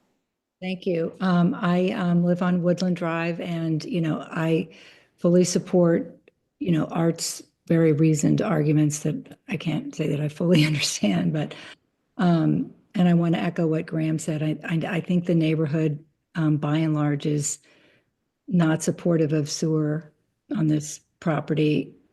Even if it's 31 bedrooms, that's already 45 cars, probably additional cars, and it wouldn't, take into account other properties adjacent that might put, other properties on Woodland Ave that might also add more bedrooms. So for that reason, I just wanted to make that play. And I know, and I'm also part of the Surfside Association, and I believe they were going to send a letter also against the sewer. Thank you. Thank you, Darla. Stephen, last word? Thank you, Madam Chair. I maybe lowered my hand prematurely when I thought you called on me before, so thank you for recognizing me again. I just wanted to highlight 2 points. One, that in the 2014 CWMP, the properties in the wellhead protection zone were recommended to stay on septic unless there were negative impacts on the town's water supply. And if there were any negative impacts on the town's water supply, then all of the properties in the wellhead protection zone were to be added to sewer. And so, I think, unfortunately, we are at that point where we do have negative impacts on the town's water supply.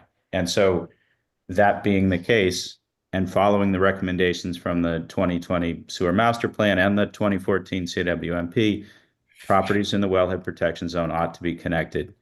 And then the last thing that I want to say, and I referenced this briefly earlier, is that in 2016, the select board put out a memo which said that DEP certified that the wastewater treatment plant had sufficient capacity for all of the needs areas plus the wellhead protection zone. And that as an asset which the community had invested in, it made sense to use it to its fullest extent. And so that's what this is a request to do. It's not talking about an area which was never considered to be added. In fact, it was considered to be added, and it was recommended to be added if we had any negative impacts on the town's water supply, which we have. And later, after the CWMP, DEP reviewed the capacity at the treatment plant and certified that we had sufficient capacity. So I'll just leave you with those points. Thank you. Okay, thanks, Stephen. I'm not seeing any other hands raised. No one's standing up in the room, so I think we'll move forward to Article 79. Brooke, sorry. Oh, Dawn, sorry, I missed you. Could someone address the comments that Stephen just made? Okay. Dan? Sure. Yeah, I mean, there is no. Dan, just lean right into your microphone for me. Sorry about that. Yeah, that's much better. Thank you. Okay. There is no documented reports or evidence about any, contamination of the water supply based on septic systems from this area. So I don't think that meets the intent of what the CWMP was talking about.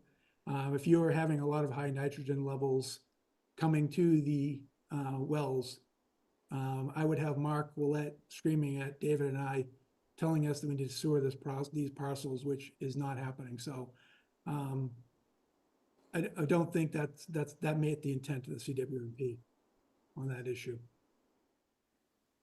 Okay. I have a follow-up. Sure. Yeah. Could it? The other question. Yeah, just follow up, Dan. It's Matt. Yep. Is there? Because one of the things we're struggling with now also is PFAS, and if PFAS is found in all of our you know, in our daily life, and it's in a lot of everything, and it's going into into the septic, does that mean it's going into the ground in that area?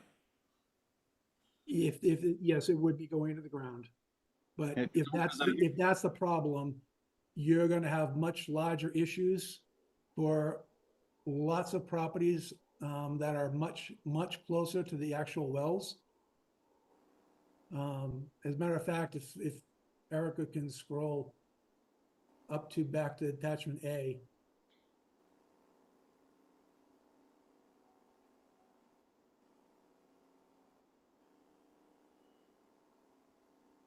All right, so the sewer master plan identified the area in blue as being a WPZ needs area based on the new well that the town is putting in up by the water tower, kind of under where it says WPZ needs area.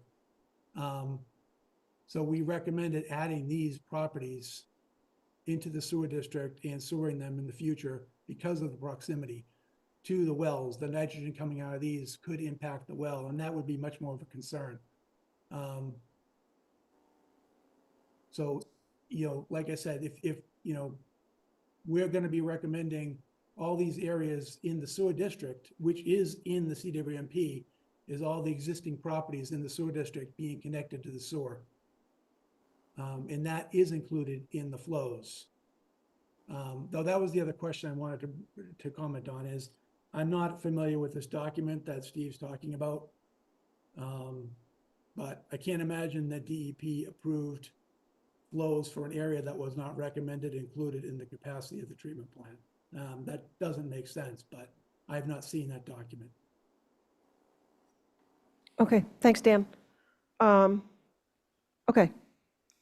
Yeah, and just the reason I'm asking that is we have some areas with PFAS that we clearly think we understand where it came from, sort of next to the airport and firefighting foam. But we've got a few other weird ones that, you know, we're sort of at a loss of why is that happening. And so in different areas, and sort of, and it seems like it's jumped from one to another. So I'm just, you know, I'm just looking at it from I don't have the answer, I was just asking the question. I think Steve, he mentioned if the continued use of septic systems is found to be compromising public water supply, then they are recommended to go into the WPZ. And that's in our packet. I had written that down, and he just mentioned that. I'm not saying that this is, I'm just saying that is in there. Right.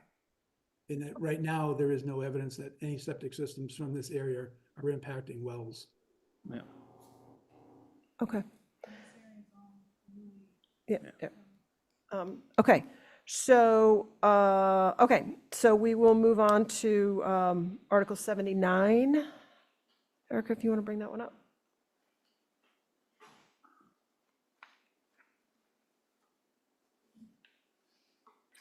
And David, do you want to kick this off? All right, I should be back on there. Yeah, this has almost the exact same scoring in certain areas as the previous one as well. This parcel itself also received a oh, wait a minute, my screen just went blank. Hold on a sec.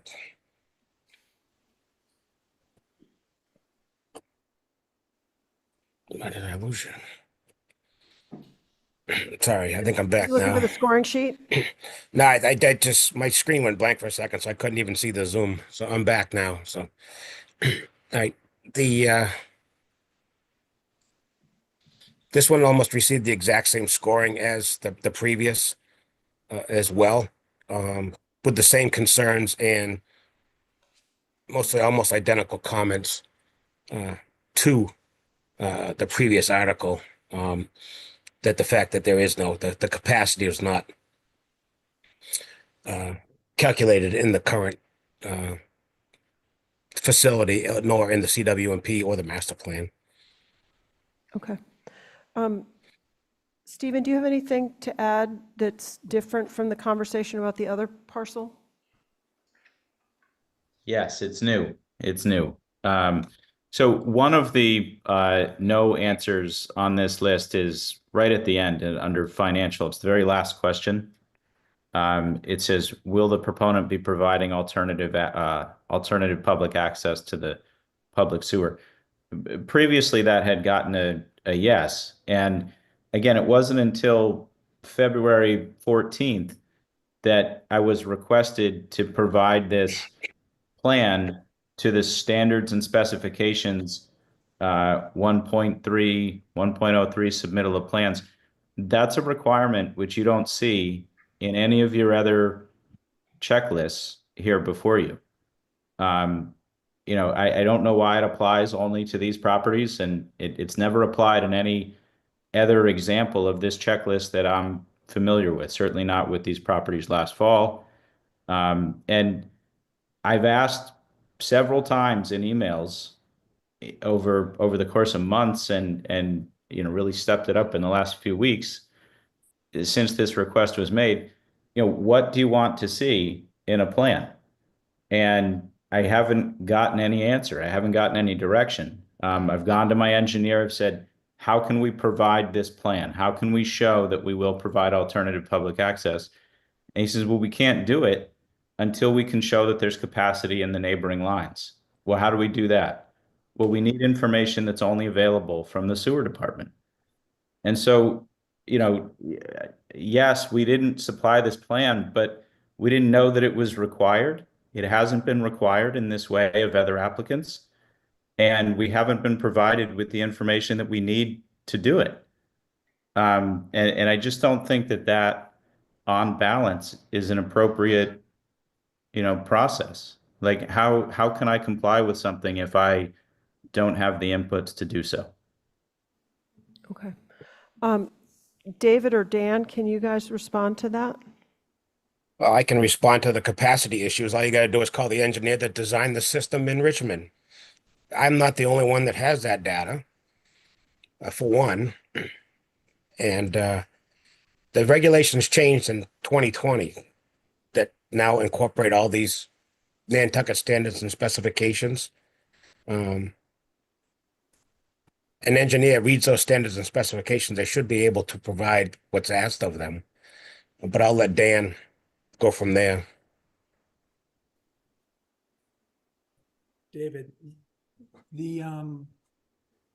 so the question here on financial, it says, will the proponent be providing alternative public access to the public source, such as through easements or the construction of pump stations or main size for the additional connections? I think what this means is, if this was in an area that was proposed to be sewered, if the proponent wants to get in early, he would be adding a public source, adding a sewer system in there that we built to handle the flows from people that are upstream from that development. And that's the case. I think that's where you're looking for points, is saying, well, the proponent is going to put in a planned sewer line that's going to help serve other people in town that will tie into it in the future. That would be a benefit for the town. This does not apply to the situation, because you'll just be connecting a property to the sewer system, not building it for future use, because there is no planned future use beyond that property, as we've talked about in the past tonight. Okay, so if I could ask a clarifying question, the point here is that this location and the proposal would unlikely qualify for these points because of where it is and where the septic already is available to them to tie into. Is that what, did I interpret that correctly? That's the way I'm reading the question and understanding, because otherwise, you're getting points for putting in a sewer that's just going to serve your own property, not anybody else's property. So I don't think that's the spirit of what this point was. I think David's correct when he put check the no box on that. And as far as the, being done to town specifications on the one above it, that's where David puts in the comment that this is a requirement, and they list the standards and below that. So that's a requirement in all subdivisions. They're going to have to be built to David's source specifications that are brand new. Okay, So here's a question. Is the sewer in place already on on this road, and people just haven't connected to it, is that correct? No, there is a dry laid sewer in Woodland Drive that was installed in it properly. It pitches the wrong direction. It has nowhere to go. There is no active line. It doesn't even run over to Gregland or Dave Kim yet. The line that's in Woodland, I believe, was designed to include a pump station somewhere in the area, but it doesn't meet today's standards. So even, so follow up, even if the people who are in the sewer district wanted to connect to the sewer, they wouldn't be able to because the line doesn't work. Now, they would have to install a system that would meet today's standards and specifications that could connect into the existing force main in the Richmond property. So there would be substantial, you would end up with a substantial new line going from that dry line to Richmond, correct?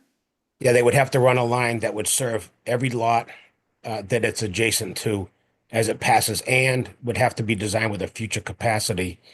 Say if, I'm just going to throw some numbers, say number 2 wanted to do it, they would have to design the system to be able to pick up number 4, 5, 7. They would have to be capacity to anything beyond them as well, according to the regulations. Right, and just one more question. So that, is that what Stephen is doing if he does this? Would that mean that he is going to have to connect somewhere? And and if he is he then, would he then would he deserve a yes on that instead of a no? He would have to build a system that would have capacity to serve the lots that he passes, and that would be directly downstream of his. He would, but without any kind of a plan saying what he's building, I couldn't score a yes on something that I had no plans on. No, sorry. Yeah, sorry. Yeah, no, I get it. I'm just trying to make sure I understand this entire thing. That's why I'm sort of walking through it slowly. So I understand. I think yeah, all right. No, I get exactly what you're asking. Yeah. Okay. Don? Yeah, I mean, if it's a requirement, he would have to build it that way. So why wouldn't that part get a yes? The first one did. Well, it's not designed yet. Why would you design it if you're not? Why would you spend the money designing something if you're not going to be able to do it? Why wouldn't it just be if it gets approved and you're going to do it, you have to do it to meet the standards, and it can be done that way. So why wouldn't it get a yes on that one point?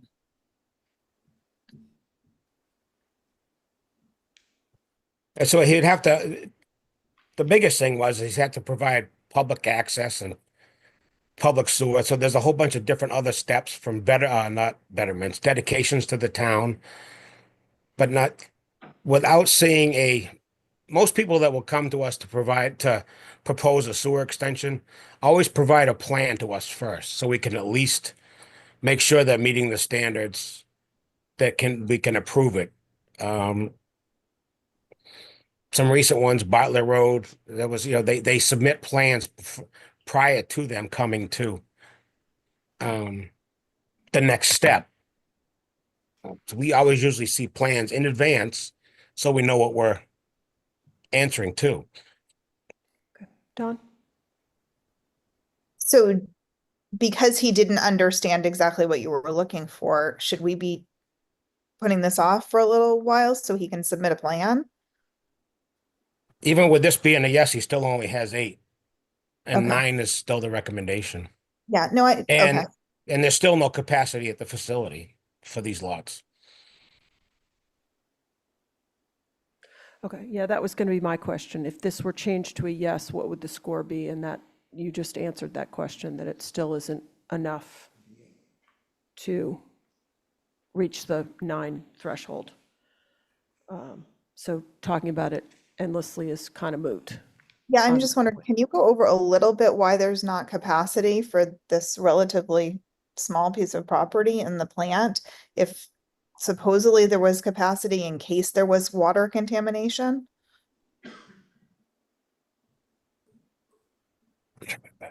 Dave, do you want me to? Yeah, go ahead, Dan. Yeah, no, Dawn, there is no, there's the capacity. Dan, you got to lean into the Sorry. mic, please. Yeah, I'm sorry about that. No, the treatment plant capacity did not include these properties. And it does not include capacity if you have to install sewers because of contamination of water supply. If that happens, you would have to go ahead and increase the capacity of the treatment plant.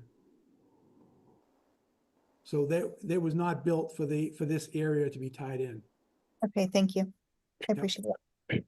And the facility itself isn't the defining factor in our permit. It's the discharge beds. The discharge bed are what limits us to our 4.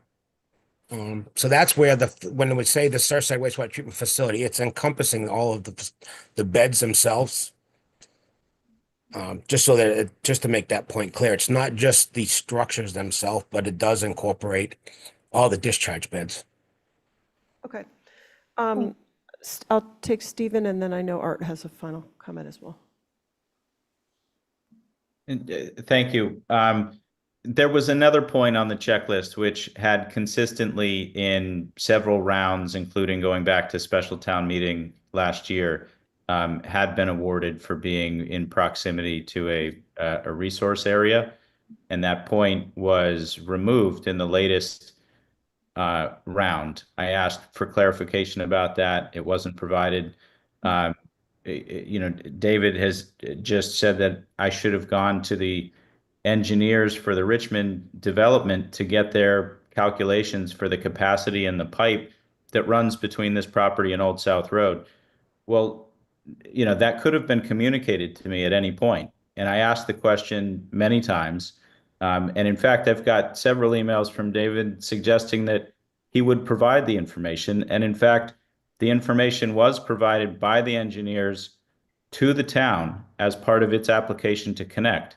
Those are public records which haven't been made available. And I wasn't directed to go to, a third-party private engineering firm to get those records. I suppose I could have done that, but why wouldn't that information be made available from the town sewer department?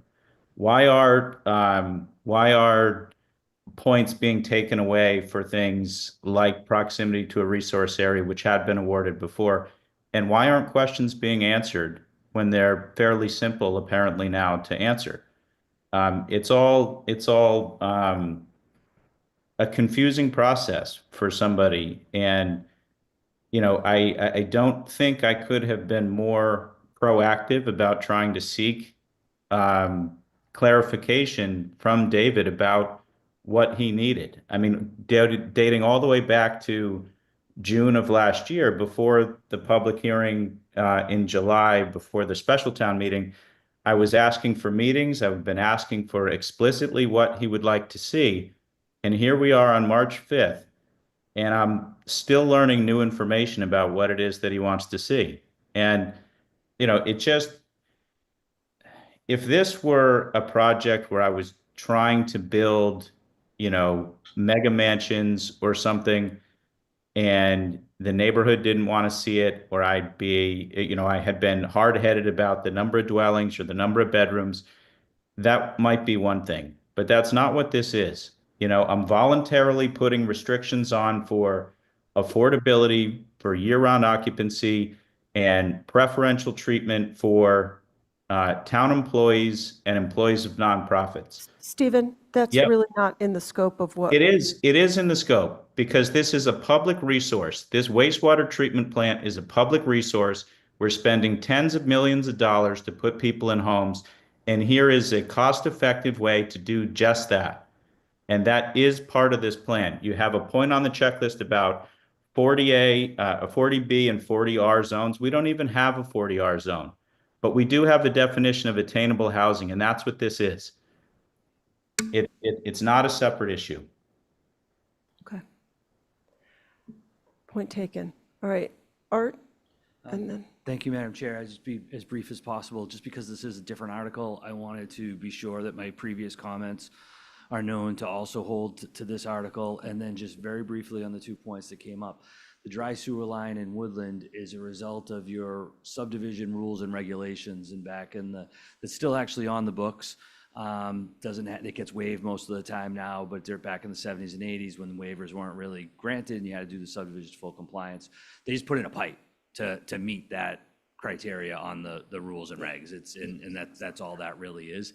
The previous point with regard to the resource areas, I believe last time that was incorrectly applied. There's no resource area, that is in proximity. There's no wetlands in this area. There's no coastal areas. So I think that's very clear. Thank you. Okay, thank you, Art. Okay. We ready to move to number 80? Okay.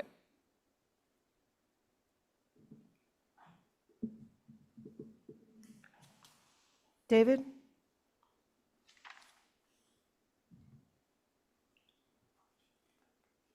Yep.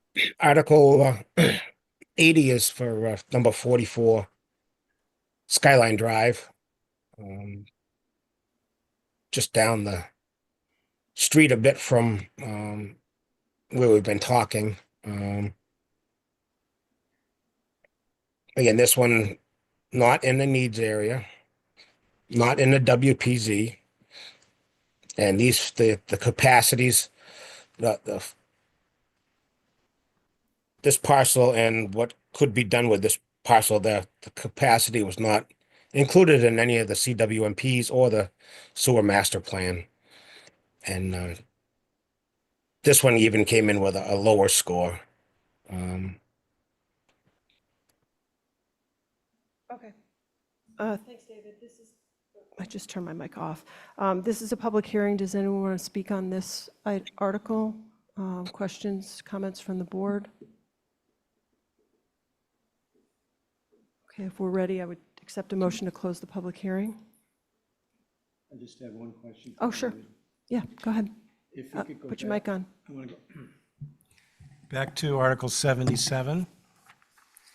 If we ignore the Dover amendment, you don't really have scores here, and I only counted like 5 yeses.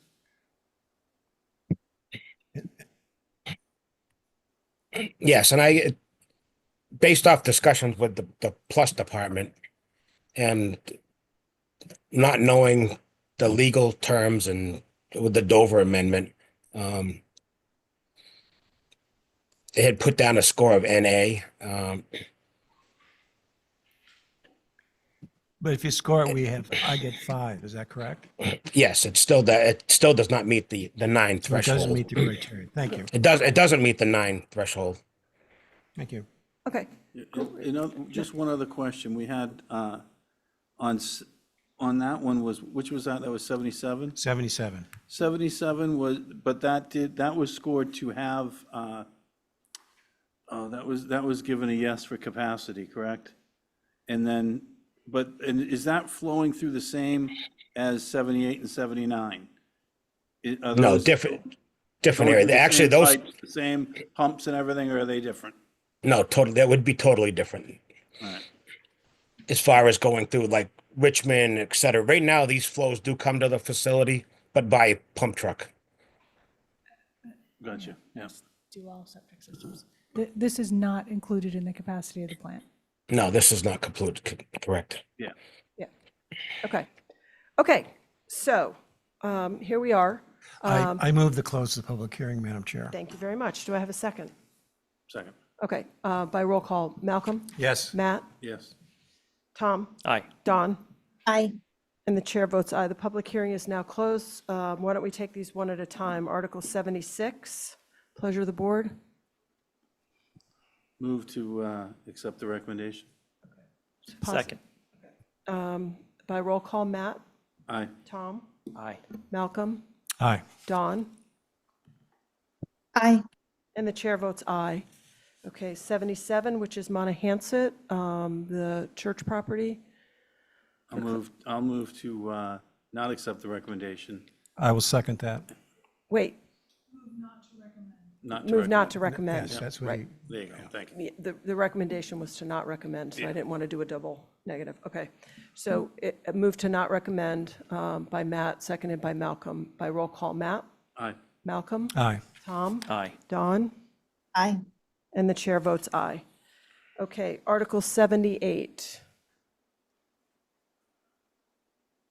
Motion? Can we do 80 and then come backwards? We sure can. if All you right, I'll make a motion on 80 to, help me out, to Not recommend, not recommend. I'm assuming. Okay. Yes. Do I have a second? I'll second that. Okay, by roll call, Matt? Aye. Malcolm? Aye. Tom? Aye. Dawn? Aye. And the chair votes aye. Okay, so now we're at 78. Pleasure of the board. Madam Chair? Yes. I would just make one quick comment, just on the general discussion and what's in our packet and on the sewer director's recommendations. I think that we should uphold the sewer director's recommendations on these, especially because of the wastewater treatment plant does not have the capacity and the criteria due to inflows and outflows. And I know it's a little off context, but to Mr. Maury's comments about what could be done with deed restrictions and all that, he attended our Affordable Housing Trust meeting yesterday, and we talked about what might be able to be possible. There is a 3-page letter from him in our packet, and we discussed that due to some changing ground in affordable housing and funding and what we have on hand and all that, that we would not be able to support anything. There was no particular proposal. Mr. Maury did say that he would require to restrict these units something like $500 a square foot, which is something that we have not deliberated on and not studied and had weighed in from town council and the finance department and town manager, et cetera. So it's and also that town council, Vicky Marsh, said that the previous deed restrictions were defective that were included last year. And those would need to go to, before they were accepted and anything happened, they would need to go through the process with town council to make sure that they're enforceable and et cetera, et cetera. So on that basis, I would make a motion to not recommend 78. I second that. Okay, any discussion? Yeah, I'd like to discuss it for a minute.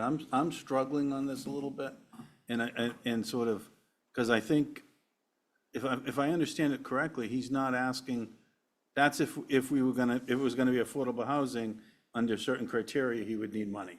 But I think unless I misunderstand me, and he could correct it, I think he's saying he's gonna do 18 when he can do 15, and he'd put, 200 and something % of AMI and limit them without any money. Am I correct on that, Stephen? Oh, I can't ask him now. Can anyone? All right, can you, What's procedure, John, in terms of once the public hearing's closed? well, do you know the answer, Tom? That was not my recollection from yesterday, Oh, but that's so I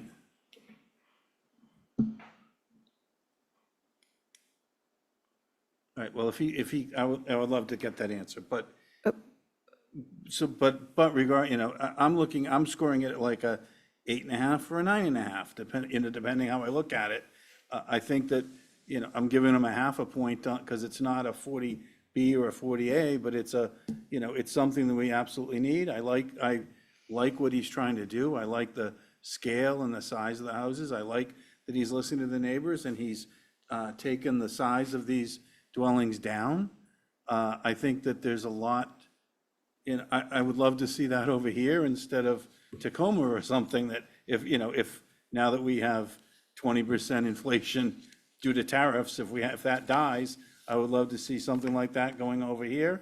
It's kind of, what he's trying to do is what I've done on my lots on Fairgrounds, and it's a really great place for the young people and, and older people, everybody to live there with a lot of green space. So I'm really torn because I think he's trying to do the right thing.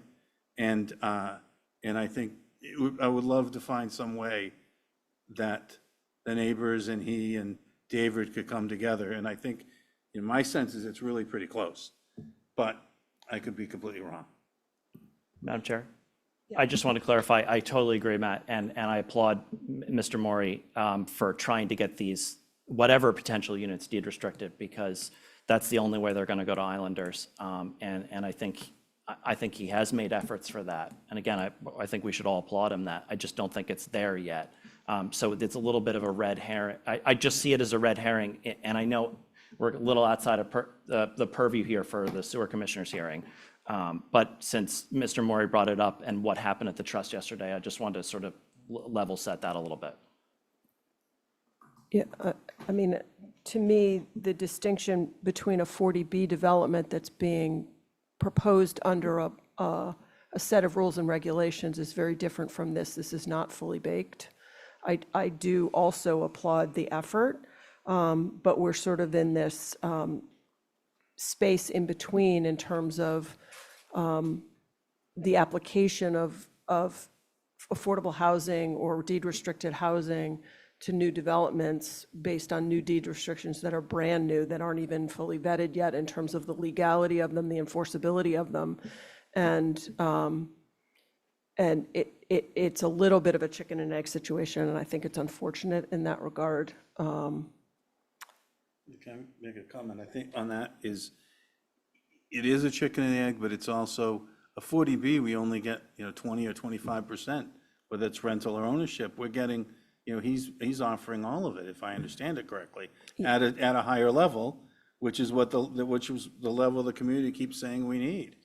So I don't know how we get there if we can't get there through, like, how do we get there through the Affordable Housing Trust? How do we get there through the process? I give Stephen credit for banging his head against the wall for 2 years now, because it's taken a long time to try to do what we're all saying really needs to be done. And so I think that's why I'm struggling, and I'm probably gonna go along, although I'm scoring it at 8.5 or 9.5 in my head. I'm probably gonna go along, but. Madam Chair, I think we're all struggling. I think we're all struggling with this, but it's unfortunate it's just not there yet. Yeah, Don? Particularly, I mean, no, forget it. I've said it. Go ahead, Mel. Okay.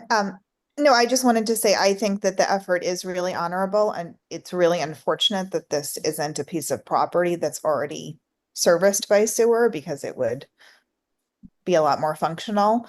But regardless of whether we recommend, which I think we're certainly going in the direction where we're upholding the sewer director's recommendations on all of these tonight, town meeting can still vote for this. If these deed restrictions can be worked out and some neighborhood support can be garnered because it's done in the right way, it can still pass and move forward.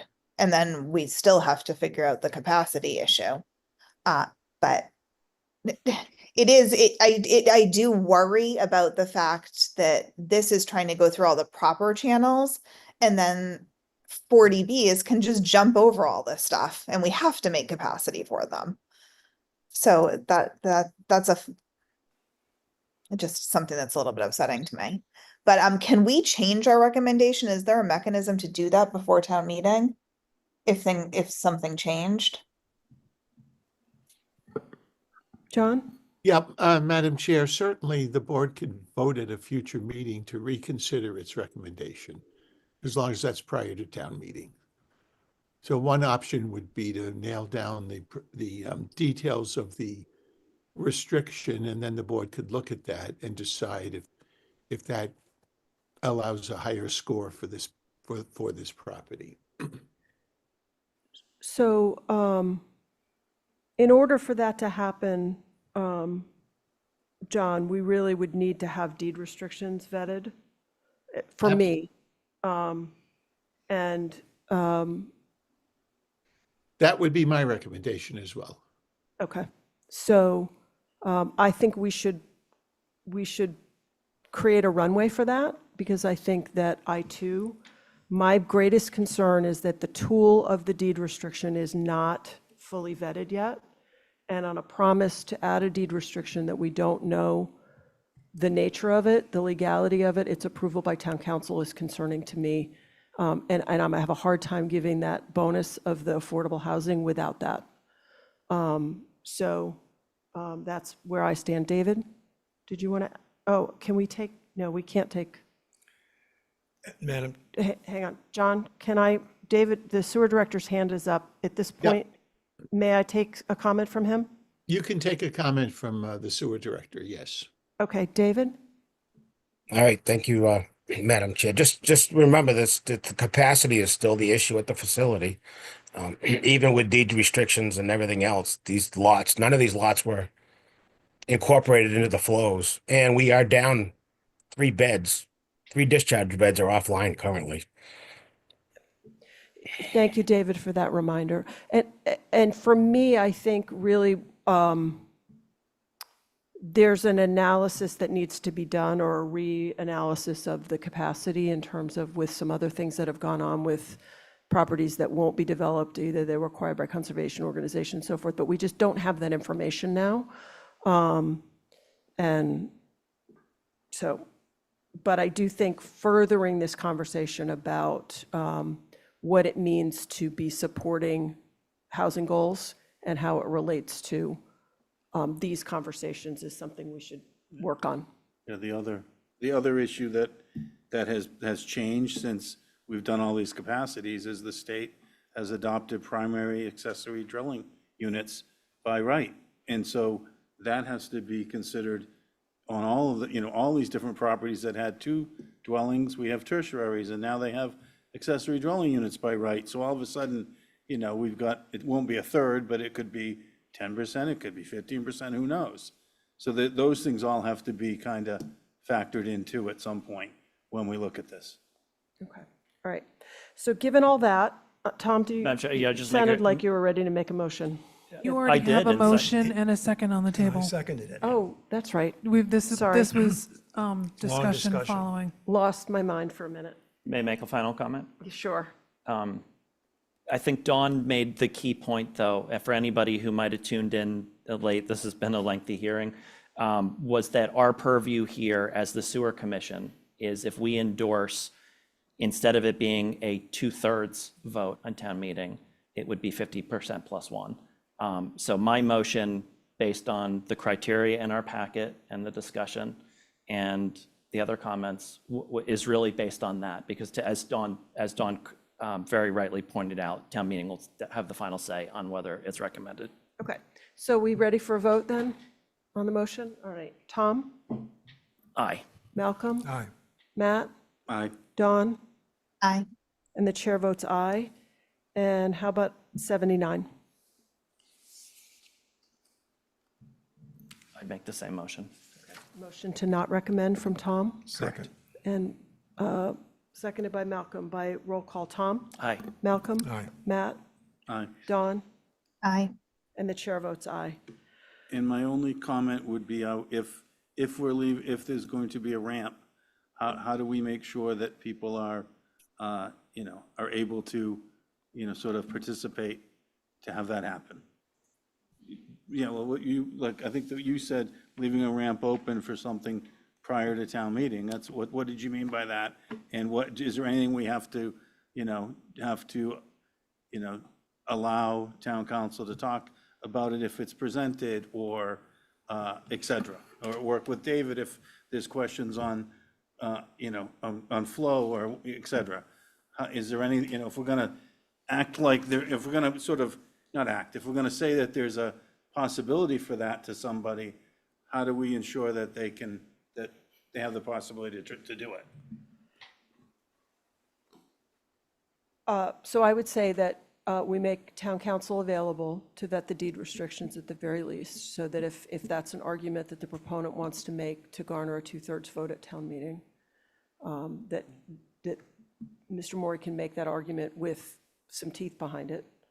And I would encourage the sewer director to work with Mr. Morey to particularly on that question, that last item on the checklist that seemed to be confused in terms of what that item about having a plan really meant. Yes, Whether Madam it's for Chair, but we this- still have capacity issues. But So the town meeting will have the uncertainties that were here tonight, if those could be clarified for the voters who will be voting on this at town meeting, I think it would be valuable to all of us and a service to town meeting. Right, but that doesn't mean it would come back to us. At one point, we were discussing the possibility of it coming back to us, but I'm not sure that's the right mode. Any one of us could ask to reconsider at any time. Yes, I understand. So that would be how that would happen. We're not committing to that. I want to make that sure that's clear. Yeah. Make sense? Madam Chair, I would just comment quickly that Vicky Marsh from Town Council's office yesterday did say that their bandwidth was pretty tight for anything that they would have to review. And there would be a lot of details to work out. Okay, so we may not have the legal capacity to do that by town meeting. I think we would leave that up to the town manager to decide. Well, I would just say the bandwidth issue, there are a lot of things going on right now. Yeah. Sheep Pond Road, Baxter Road, yard sale parcels, Tacoma Green, everything is priority number one. Yeah. So we Well, want to. Madam Chair, Yes, if John. I may suggest a friendly suggestion to Mr. Maury would be to get to us a proposed deed restriction ASAP. And I'll make sure that we apply the resources to get it reviewed. Thank you. Okay. Next up, town manager's report. Okay, so we have our monthly departmental report department tonight is Health and Human Services. We have our Public Health Director, Roki Miramontes, and our Human Services Director, Jericho Mealy here. They are going to take us through their report.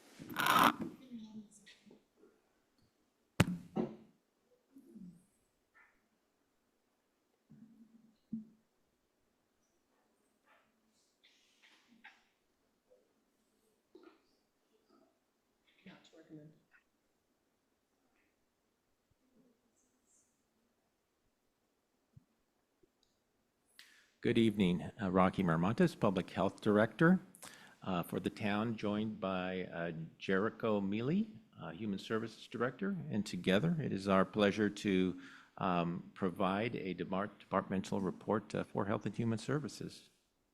Next slide, please. The Nantucket HHS mission is not much different than many other jurisdictions in Massachusetts and nationwide. Regardless of the size of our communities, we all have the same responsibilities. The difference, of course, is the amount of resources, personnel, or funding we have available to implement that mission. We all have things we have to do, those regulatory responsibilities, as well as things we need to do based on the availability of our resources. In Nantucket, we are referring to these as focus areas, key projects, or priority areas for purposes of this discussion. And they include things like monitoring and controlling disease, public health education, and partnering with local and regional entities to provide assistance to vulnerable populations, as well as solve those public health problems we can't do on our own. Next slide, please.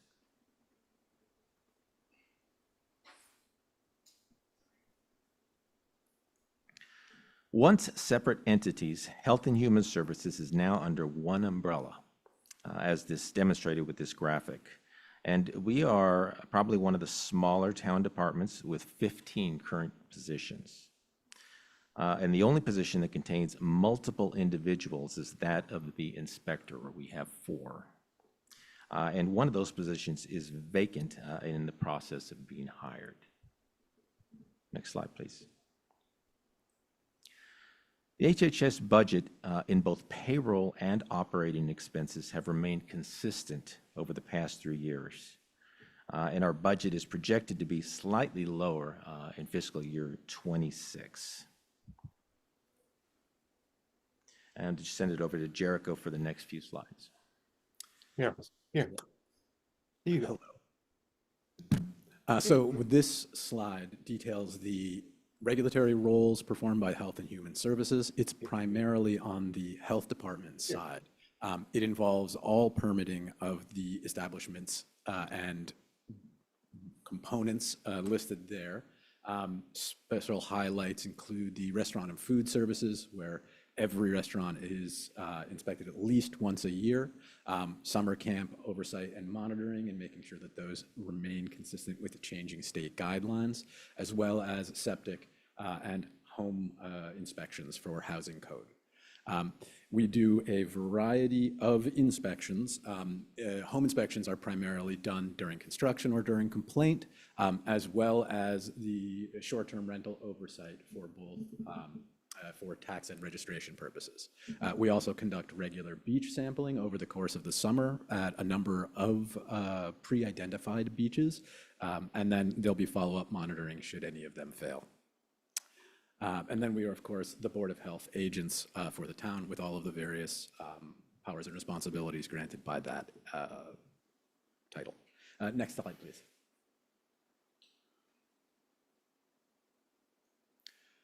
We're currently working for Human Services. We have 3 operational units, more or less, 3 subdivisions.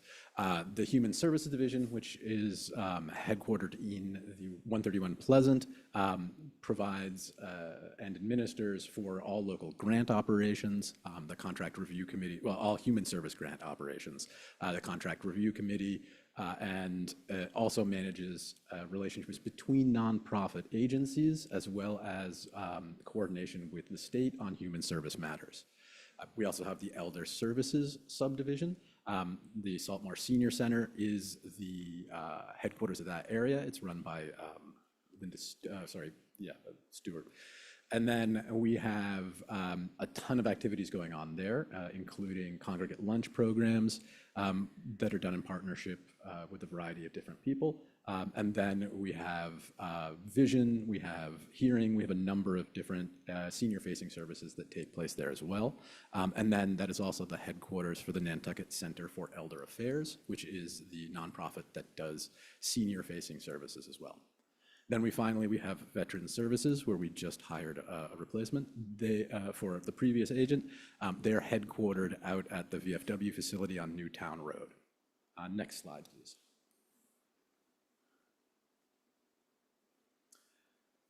Right now, we have 3 goals and initiatives for this year. We had to collaborate with the solid waste manager for solid waste reduction measures.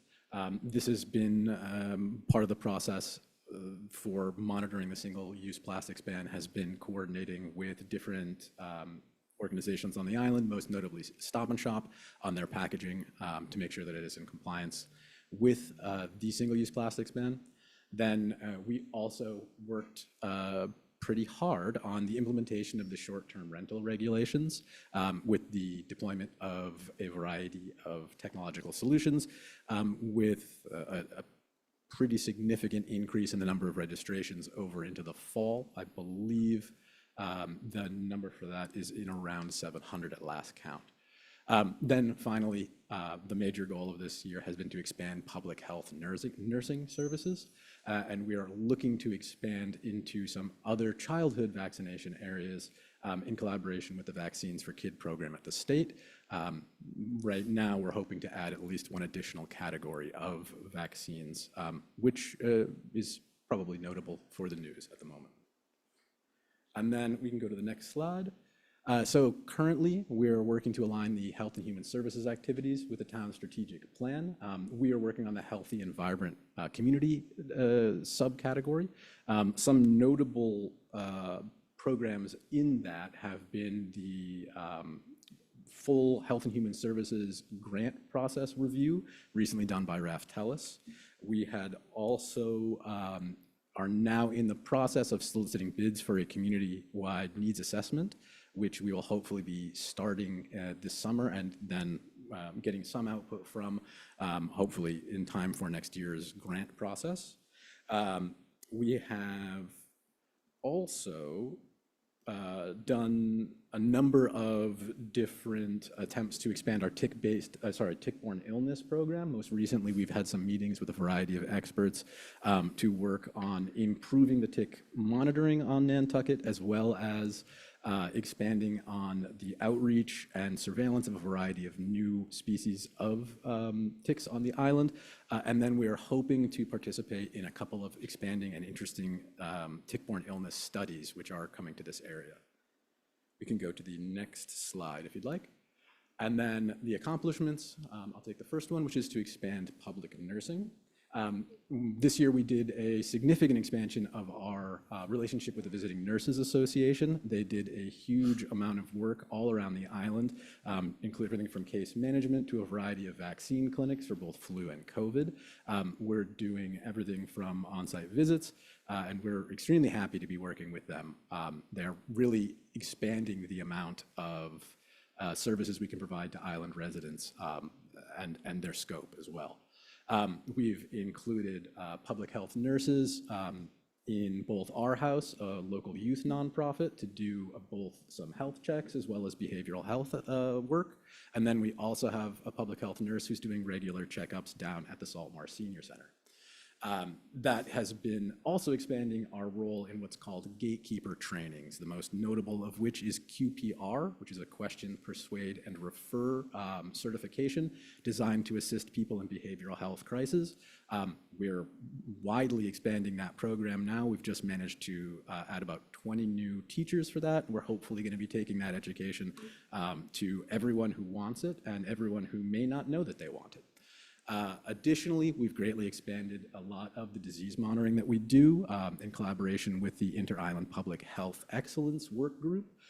We've been able to increase the disease monitoring we do to the state, as well as provide additional services for a variety of different public health related infections and observations. And then finally, we've greatly expanded our collaboration through this Inter-Island Public Health Excellence Group with expanded regional epidemiology resources, which we're currently looking to apply to both tick-borne illness and a couple of social determinant of health projects. I believe that's me. Yeah, so Jericho's talked some already about this accomplishment, the first accomplishment listed here. These speak directly to fiscal year 25. And so he talks some about the bringing awareness for the Nantucket single-use plastics regulation to commercial establishments. And that wasn't just the health department, that was really involved a number of others, both within the town and within the community to help bring awareness to that. On the short-term rental registrations, again, speaks to 2025. GovOS is the contractor. We've been working well with them recently in getting this system up and maintained.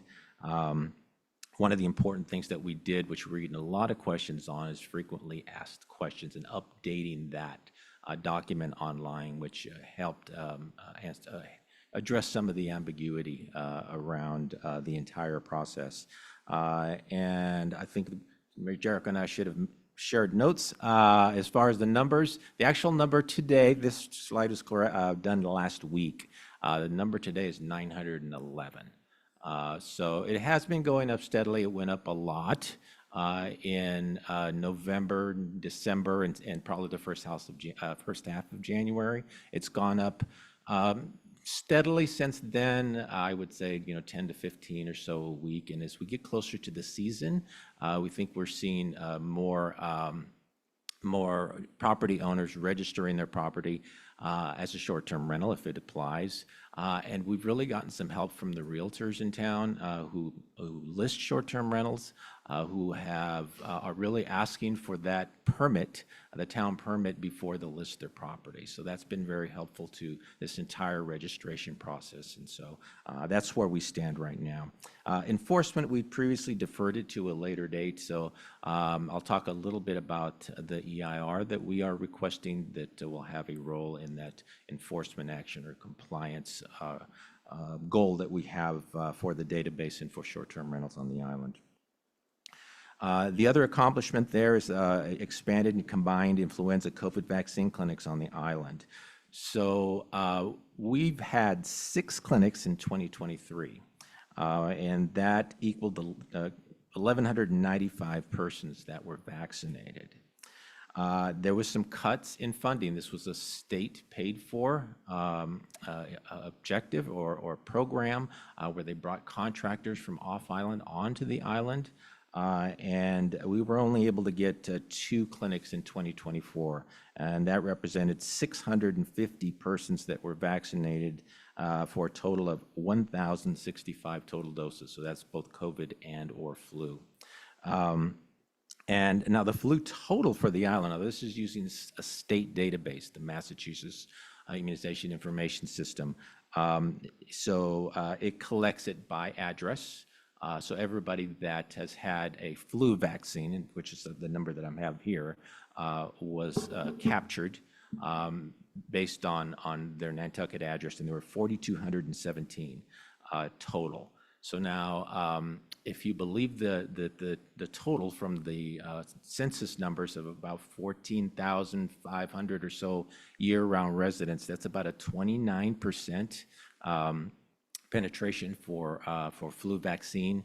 And if you believe the number is higher, which many people do, then our percentage is lower. And this is in comparison to some of the other counties that we've seen in the state. Some of them are 55, 60%. So wanting to improve on that number, and I'll talk about that a little bit more in the next couple of slides. Our COVID vaccines, there were 20,277 patients assessed in that same Massachusetts immunization system, and of those, 15% were showing as up to date. 60% were showing as having had a vaccine in the past but are not up to date, and 24% that had never been vaccinated. So again, those are state numbers. Next slide, please. So for fiscal year 25, the one EIR that we had was for a short-term rental compliance coordinator. Now we've changed that name a little bit. I believe we're going with short-term rental community liaison, which really goes to develop that partnership with realtors and others that are involved in the short-term rental process.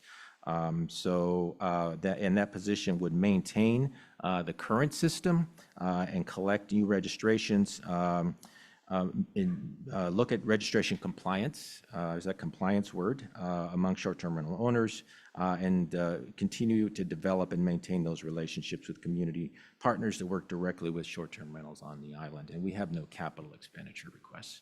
Next slide, please. So here's that key projects term that I talked about. So there are a number of key projects that HHS is focused on.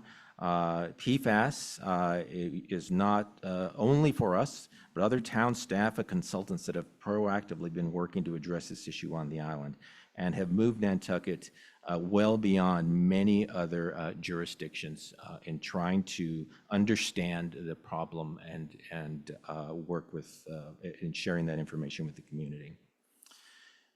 Tick-borne diseases, Jericho talked about, some about that already, so I won't go back into it. I will say that the Lone Star tick is something that has proliferated on Martha's Vineyard. It wasn't there a few years ago. It was found in one little area, expanded quickly within a few years, and so now they have that there, and that's the one that carries the alpha-gal syndrome, or the protein that can cause that syndrome in a human, and that's the meat allergy one that people are so aware of. It hasn't been an issue yet here on the island. We've had some Lone Star ticks found on Tucker muck. I'm sorry, I struggle with that word. But very few other Lone Star ticks have been found, but that doesn't mean that it can't expand in the same way that it has on Monte vineyards. And we'll have a whole new problem on our hands where Lyme disease has been around for a long time, and people are very aware of it and have had it. But this is something new and something that really Jericho and it has been collaborating with a number of other partners, both on island and off island, and in Martha's Vineyard, where they have a tick biologist to help us understand the problem and really get the education out there to help prevent the spread. Mosquito surveillance, he talked about a little bit. Shared services, that's, when we have a small department, we need shared service agreements, and we have one with a Public Health Excellence Collaborative in Martha's Vineyard. And they are, it's a way for us to share our resources with them and theirs with us.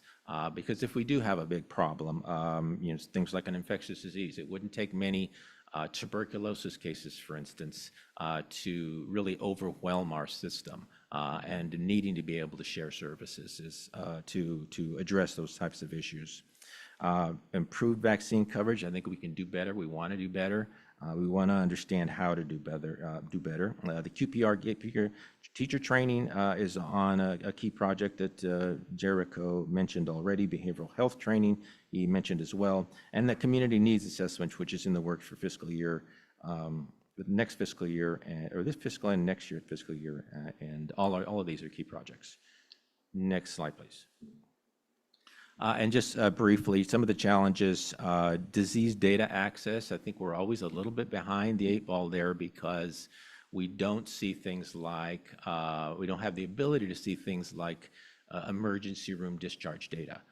So there's something called syndromic surveillance, which is, if you think about a syndrome, it might be a patient with fever, headache, rash, and that might be a syndrome. And so those are collected in a way so that if you have enough of patients that look at the same way, then that could be kind of an advance warning that there's something going on. So we don't have access to the data. We've been trying to obtain it, but there are data sharing agreements that need to be in place before we're able to get those from the hospital system. Outbreak response capacity, I talked about that already. It wouldn't take more than just one variant change to a COVID or to an H5N1 avian influenza strain that would really create a problem for us, and we certainly don't want to relive the experiences we had with COVID all over the country, really. Availability of grant funding, I think that's just an unknown right now with the current environment. And our opportunities, third time I've talked about this just briefly, approved vaccine reach for flu and COVID. That's something we want to focus on and we want to do better at next year. And so we're thinking hard about how to accomplish that. And then expand environmental contamination surveillance. We have a new environmental contamination administrator, Andrew Shapiro, who you've all met, who is just wonderful and is really proactive in helping us think through some of these issues. Next slide. That's all we have. Thank you. Any questions from the board? I have a quick one. What is up to date on the flu and up to date on COVID? How often are those required now, just for the public? So flu is once a year. As you know, COVID, it's if you're over 65 years old, it's 6 months apart. If you're 5 to 64 years old, it is 1 per year, and which we can capture with those flu clinics, but we don't have a mechanism to capture that second one for the over 65 in this time of year, for instance. So you're supposed to get 2 per year? If you're over 65, that's the recommendation, the current recommendation, and certainly that's all over the board. People are implying that or taking that recommendation in different ways. And of course, if you've never had a COVID shot before, then it's the recommended 2 shots as we have all had, or many people have had previously. Okay. Yeah, and I do think one other comment is I think we're probably 20 to 25,000 people out here, middle of the winter. So and I do think you may see a few more people get their flu shots because there was a really nasty strain of something that was going around and people thought for a couple of days like they were going to die. That was the flu. Yeah. That was the flu, and we had flu this year. We had COVID this year. COVID peaked earlier, flu a little later, and we had a second wave of flu. So at certain days, certain weeks, we were getting 26, 27 cases of flu reported per day. And then now we've had 6 or 7. So that seems to be, it's ebbing and flowing, and I think we're on the downslope, which is a good thing. There's RSV, which is also out there. Pertussis, they had 843 cases in Massachusetts alone of pertussis. None on Nantucket, thankfully, but we only had 14 in the state last year. So it's certainly something to pay attention. I'm sorry? Yes, it is. It's whooping cough, yeah. And there is a vaccine for it. Malcolm, your finger's on the button. Thank you. I mean, I'm concerned about our low rate of flu vaccination. If we do have 20,000, it's horrible. And people forget that people die from influenza every year. Maybe last I read 15, 16,000 in the US a year. So be very interested in your plans of how you're going to increase that number. Well, I can tell you briefly what we've been thinking about. I'd love to. It's just, I'd like to get a summer intern this year, and perhaps an MPH candidate who can really reach out to these more successful counties and find out how they got to 55 and 60%. Now, it's not an apples to apples comparison because we are an island. But if there are things that we are not doing that we can learn that they are doing that we can implement, then that would be, and then we can thereby put something in place, whether that be a pilot test initially, or a full scale kind of, put everything in place that we can that'll help us get to improving. But yeah, you're right. If there's 20,000 people, then it's 21% penetration. If it's 25%, it's less than 20. So we need to do better. We want to do better, but we need to understand how we can. Thank you. I'm very much looking forward to the needs assessment, and I think that when we think about budgeting for human services through the contract review committee, that I think it's something this board might want to consider. What is sort of the responsibility of town government in terms of getting the resources out to the community to meet the needs? And so it'll be really great to have some new data on needs assessment to support a conversation about what the human services budget for local nonprofits is. And I believe we will have, we have, there's quite a fair amount of interest on that bid right now. And then I've also looked at a couple of the contractors who've done similar work in this area that would be applicable to this. So I think we're going to have a pretty solid evidence-based base to work from. That's great. Thank you. Thank you both very much. Thank you. Okay, on to town administration. All right, wake up. This is going to be very, very exciting. With the exception of one department, sewer, the town administration departmental update is almost the last in what's been this year-long series of monthly departmental updates. The sewer stormwater update is scheduled for April, and our next sort of season of monthly reports will begin in May. You go to the agenda slide. Thank you. Our presentation follows what we've been using more or less as a template for these departmental reviews, with more focus on activities, challenges, and achievements. Okay, this is going to be an interesting slide. Go ahead. While it's populated, I'm going to talk about it. This slide is meant to be a representation of the additional scope that has come under town administration since the adoption of the town charter in 1996. The charter lays out the specific responsibilities of the town manager and town administration. We have added additional divisions, including real estate, DEI, communications, project management, additional departments, including IT, natural resources, human resources, and housing, and many more town-wide activities and initiatives to oversee, not to mention outside influences such as regulations, requirements, restrictions, social media, and its impacts, including misinformation and civility issues.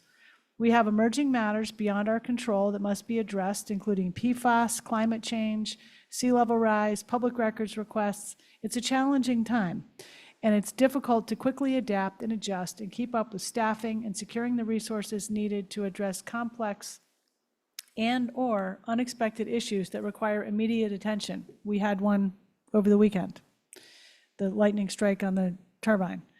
We are constantly working on how to address new items and issues, requests, and requirements.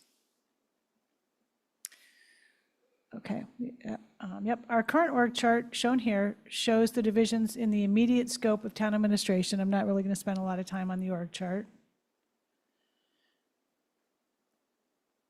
The direct town administration staff responds to a wide range of issues, many issues not immediately identifiable by the public or others as to where they should be most appropriately addressed, land and town administration, with the staff who are shown on this slide. We have established these operating areas or divisions to more effectively manage a lot of activity, much of which is emerging, increasing in complexity, and/or is constant. I'm going to hand the next slide over to our communications manager, Florencia Rullo. Thank you, Libby. So in the slide, you will see some information. I'll be speaking on the work that the office does. So the communication office is beginning its third year since being established in early 2023. Over this time, it has become an essential resource for managing the town's public messaging across all digital platforms. The website, social media, newsletters, press releases, media responses, and emergency notifications.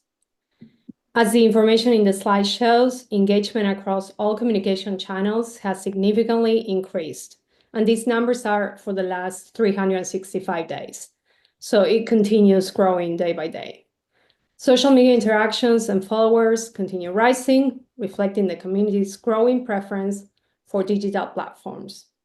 The town's newsletter, which is actually coming out tomorrow, has also expanded, providing residents with important updates on major initiatives, policy decisions, and community services. The town of Nantucket has one of the most comprehensive municipal websites I have ever encountered, and I visit many municipal websites. The office is committed to accessibility. The town's website and our Sun City platform include a multilingual tool, and outreach efforts over the last 2 years have provided Spanish and Portuguese translations, interpreter services at public meetings, and an over-the-phone assistance service that averages 500 minutes of calls per month for non-English speakers. Also, our website is ADA compliant. However, with only one staff member, that's me, and a vacant position, the job is posted and we hope to fill that position soon. Keeping up with growing expectations is increasingly difficult. The fast evolution of technology, the spread of misinformation, and the rising demand for crisis communication require a responsive and well-resourced team. For example, emergency situations often demand immediate action outside regular hours and on the weekends. And in the last year, we had a couple that demanded our complete attention while also doing our day-to-day jobs. Addressing these challenges is critical to supporting the town's ability to provide the community with clear, accurate, and timely communication. Thank you. And I will pass it on now to Tracy.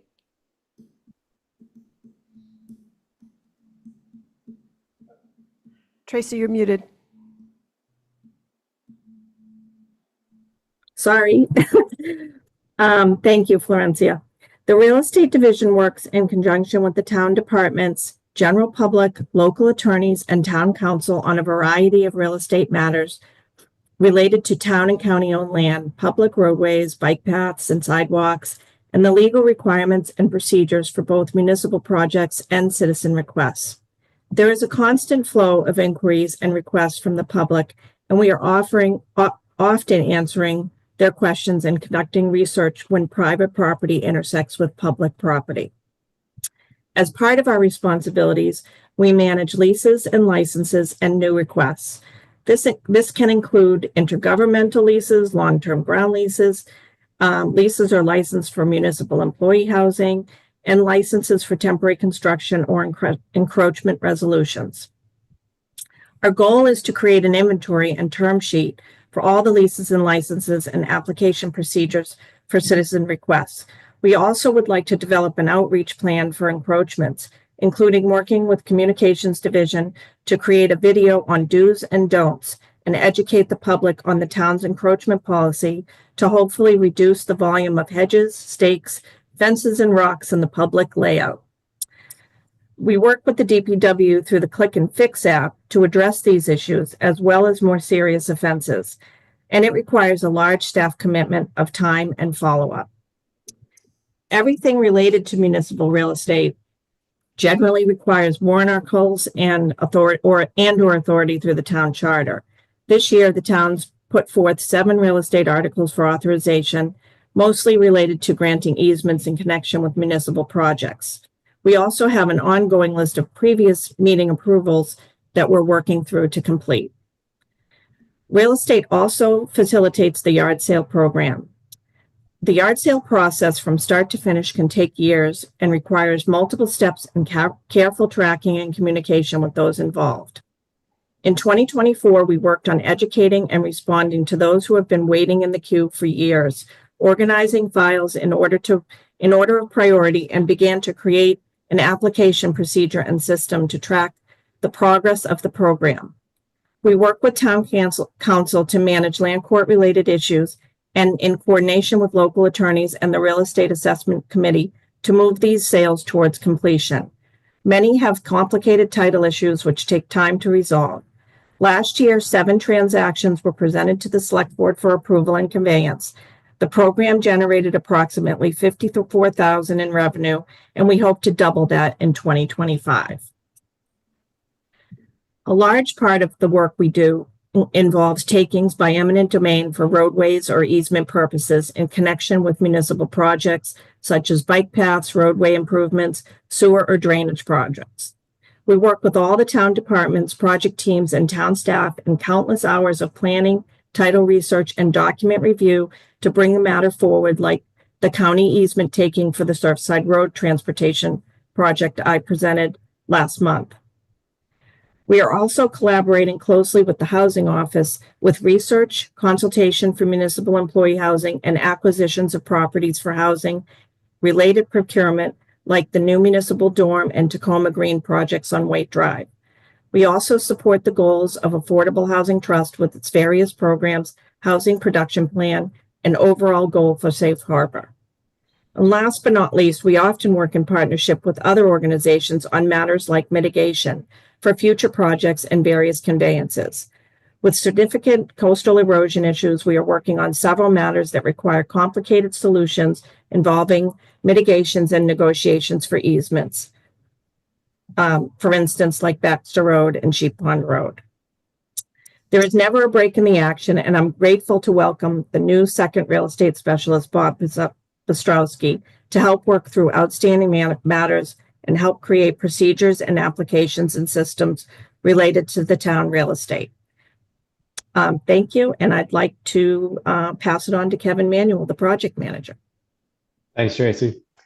So the Project Management Office, or PMO, was established last year under town administration, really to oversee the planning, execution, and completion of our municipal projects, but also ensuring that they're delivered on time, within scope, and within budget.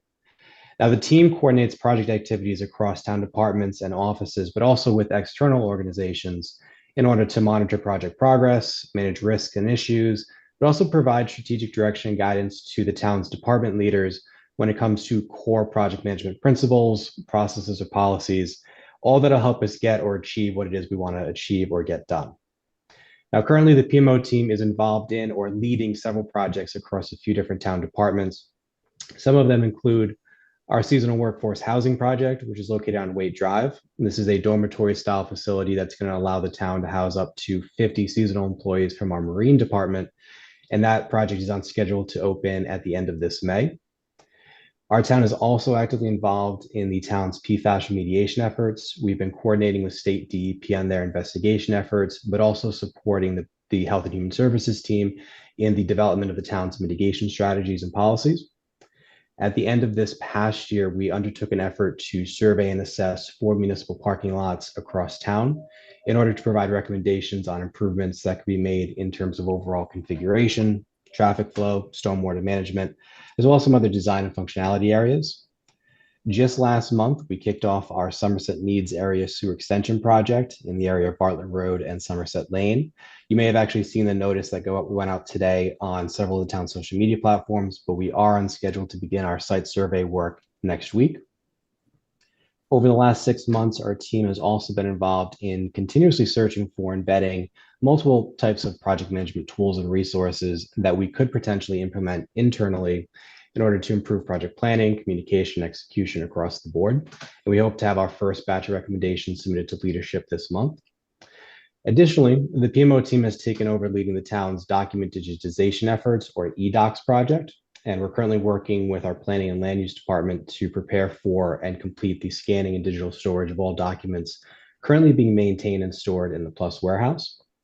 And last but not least, the PMO is actively engaged in supporting the Select Board strategic plan. But to speak more on that, I'll hand it to Greg, who can discuss it further. Thanks a lot, Kevin. Good evening, board. I know you know all about the strategic plan, so this is just a brief update. This slide is included because town administration's pivotal role in driving the successful implementation of the strategic plan, which, as you all know, is no small endeavor. But we think it's very important so that we can ensure the board's vision of a thriving, livable, sustainable, and well-managed community can be achieved. About a decade ago, we recognized the importance of having an organization that is rooted in like a clear purpose with shared values and a roadmap for success, because these kind of organizations have a greater capacity to excel. So town administration launched a strategic planning process in 2016. Since then, town administration has been intimately involved with the select board to support them in transforming the strategic plan and its ambitious goals into actionable items, into advancing strategic projects, creating programs and initiatives that we're hoping is properly shaping the island's future. The select board adopted the first strategic plan in 2018, which was a couple of years after we started. I think a couple of you on the board were there. And since then, town administration has helped to support and refine and strengthen the strategic plan annually, which, as I mentioned, is no small feat. It involves many town employees across multiple departments, and of course takes a lot of prep time and reporting that leads up to the annual select board retreat, usually in the fall, which helps set a new dynamic looking towards future priorities to establish the next 5 years goals. Through the process, town administration has been able to collaborate pretty closely with the select board to create a more collaborative and collective understanding of very important like hurdles or challenges, such as available resources to get things done and the evolving operating environment for town government, as well as the need to adapt to new priorities as Nantucket grows and changes.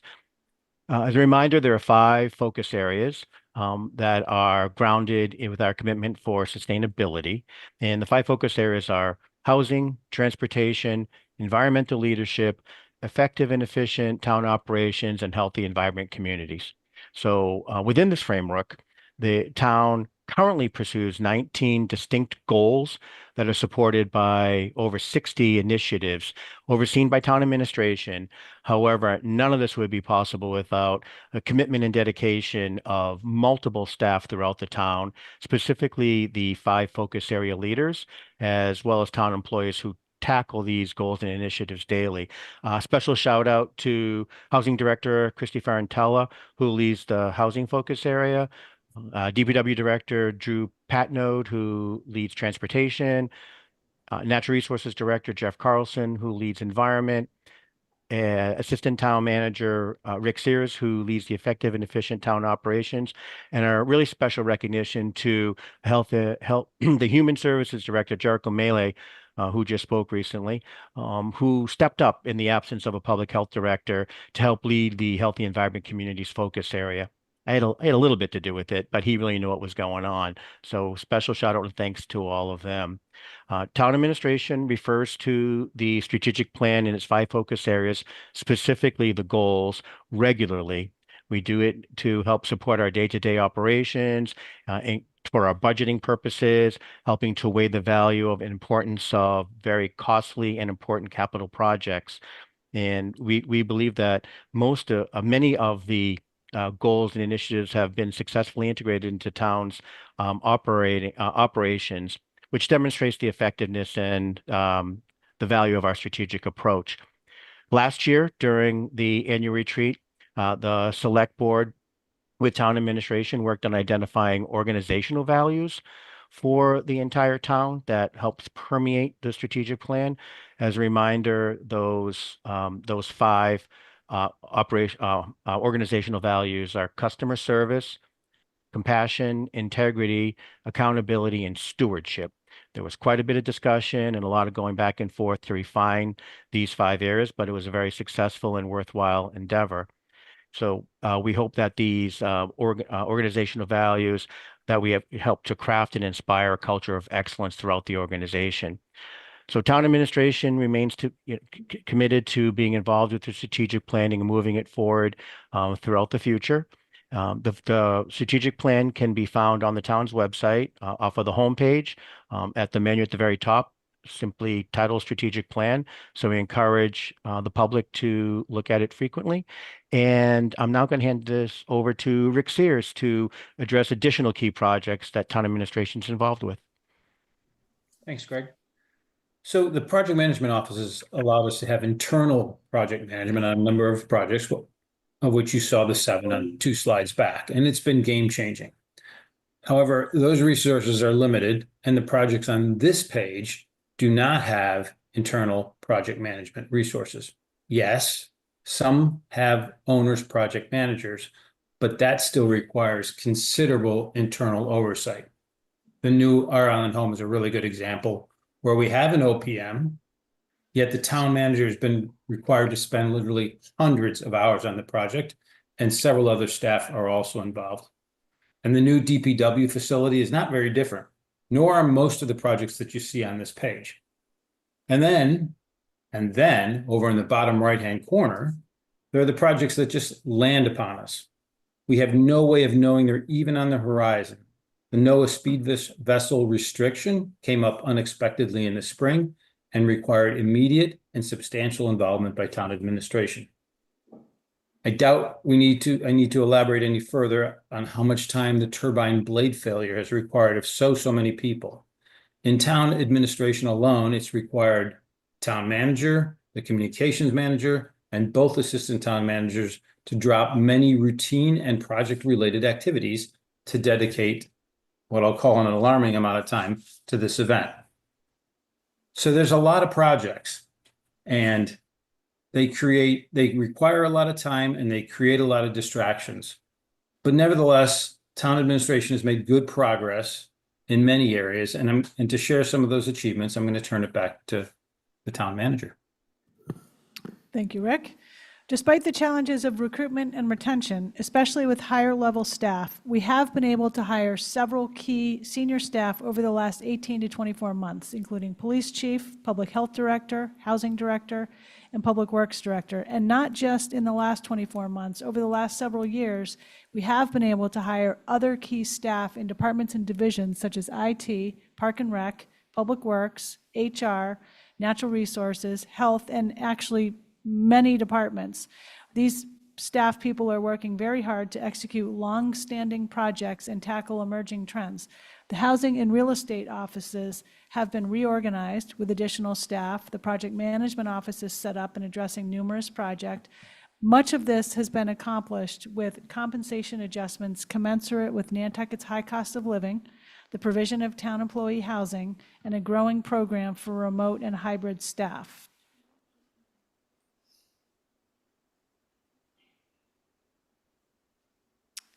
Libby, we lost the. I think if you can go to slide. Back the other way, towards the beginning. There you go. is that 12? 12, yeah. I can't quite see. Yeah, it's this one. Other recent achievements include increasing employee engagement and training opportunities, advancement to the 2025 annual town meeting of the new Our Island Home facility, issuance of the new solid waste facility operator RFP. We are close to finalizing a waste services agreement for the new operator, and a town employee dormitory project at Waite Drive is well underway. Okay. This is still me, I think. Town administration is staffed for the day-to-day operations of the town. However, as we've been hearing, issues can arise at any time that require the immediate attention of several staff, yet we must continue to maintain focus on the day-to-day. We can never be scaled to fully deal with every single item that arises unexpectedly, plus the day-to-day. We do not control the demands, but are expected to address them. The demands have increased in complexity and volume. We are going to review a sampling of these in detail in the next few slides. Committee coordination. Committee coordination requires more attention than anyone on staff can provide given other priorities. It has become more complex. We established a dedicated position of committee coordinator prior to COVID to handle and coordinate committee-related activities, including open meeting law compliance, meeting coordination and scheduling, management of committee member training and education, including conflict of interest, open meeting law, public records, as well as meeting management, keeping the committee handbook updated, managing the committee appointment process, and ensuring that committees are integrated with and have a strong connection to town government. Not only has committee management become more complex with the open meeting law and other changes, but public records requests have increased significantly, and the committee position has had to focus primarily on those, and the committee function is left for everybody to deal with.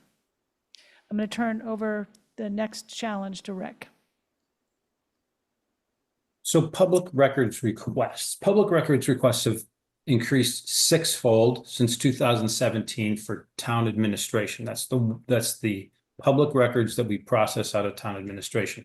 The police department also responds to public records requests. And while we have something a little over 600 in town administration, they have something over 800 a year in the police department. So between the two, almost 1,500 public records requests a year. Some of those requests are pretty simple. They might just be sewer permit information, but some of those requests are very complex, open-ended with requests for email or documentation regarding, and I'm just giving for an example, Vineyard Wind or everything about Surfside Crossing. These broadly worded requests can require the review of up to 55,000 emails. And there are dozens and dozens of requests each year that require review of hundreds of emails. As a result of that, responding to public records requests in town administration has become pretty much a full-time responsibility, and it's a highly stressful role, and it requires extreme focus. In the appendix, I'm not going to take you through it, but in the appendix, there's an example of a public records request and the steps that it requires. It requires, sort of town administration involvement, town council involvement, department head involvement, IT involvement, the review of thousands of emails. And maybe you'll find it a little bit interesting, but the main point here is they have exploded and they require an awful lot of attention, and it has become a full-time role for town administration. And to talk about the explosion of permits, I'm going to turn it over to Erica. Thank you, Rick.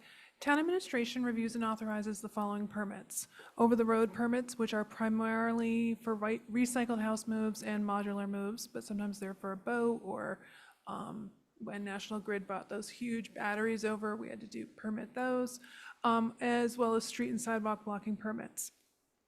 Street and sidewalk blocking permits are needed for blocking traveled roadways, sidewalks, parking spaces, and road shoulders, etc. And they often accompany road opening permits, which are approved by the DPW. I can't tell you how many times I drive into town in the morning and I see swaths of roadway blocked off, and I know for a fact I haven't signed a permit for it, and then we have to race around and figure out who it belongs to, why they're blocking it. The over-the-road permits require a lot of time. The first step is when somebody calls to reserve a date. It requires a rain date and to make sure there are no conflicts with other projects along the route. This includes whether or not the truck route to and from the steamship authority will be impacted and whether it will need to be modified, which requires a substantial amount of outreach. We need to make sure that there are 60 days from the date of the request to allow the utility companies time to review and engineer the route to determine what kind of equipment and crews are needed. The review of the final permit packages, which require proof of required insurance, copies of building permits, maps of the route, a butter notification for private roads, sign off from the utilities and the Nantucket Public Schools, and a notice of the move in the newspaper. Many times final permit packages come in only a few days before a move is scheduled to happen. As I said, over-the-road permits require a lot of time. They do fluctuate, the number of them year by year. We did 14 house moves in 2024 compared to 20 in 2015, but in 2022 there were 26. The number of modular moves have increased exponentially. In 2015, there were 9 modular moves. In 2024, there were 70. And just as the highest year was 2022 when there were 88. Each permit takes approximately 1 hour from start to finish, but more if there were issues or date changes needed. Issues for over the roads include weather, hence the rain dates, safety requirements, the need for specialized labor force and equipment from the utility companies. Gone are the days when you had somebody outside with a really tall stick holding up the wires or something and get underneath it. There are, rules and regulations that require specialized needs for that. Police detail availability. We don't always have police detail available, and that can determine, it can impact a house moves on certain days. Utilities come from the mainland and missing the boat, or the boat doesn't go. We've had plenty of times where a utility everybody's on site ready to go, except for one company because they missed the boat. So then everything has to be delayed for that one company to take the next boat over. That doesn't happen all the time, but it has definitely happened. And a route change, which can occur right before or even in the middle of a route for a variety of reasons. And this requires literally, you have to drop everything response in order to address the necessary outreach. Moves taking longer than expected and have to be parked on the side of the road to continue the next day. That's happened a few times, and people aren't very excited about that when it happens. When one year we had a house sitting on the side of Milk Street right next to the cemetery. So that was interesting. And abutters, a lot of time spent just talking to abutters who get notices about possible and actual impacts to private property and impacts of utility outages. With the recent house move last week, I got a couple of emails from one person in particular, just talking about my utilities have been out. Why is this taking so long? I mean, house moves are complex, and the utility companies a lot of times will bring wires down in advance of the move so that everything is ready to go to get that house on site. So everybody is really doing their best to get it on, off the road in a timely manner, but there are just so many moving facets, and we've got 5 different utility companies trying to do work most of the time for house moves in order to get these houses through our public roadways.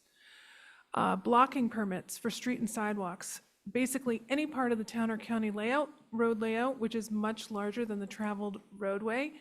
A lot of people will think, well, I'm not blocking the road. And I'm like, but you're taking up 5 parking spaces. It is part of the road. It is part of the road layout. Oh, we're just working in the shoulder. That's part of the road layout.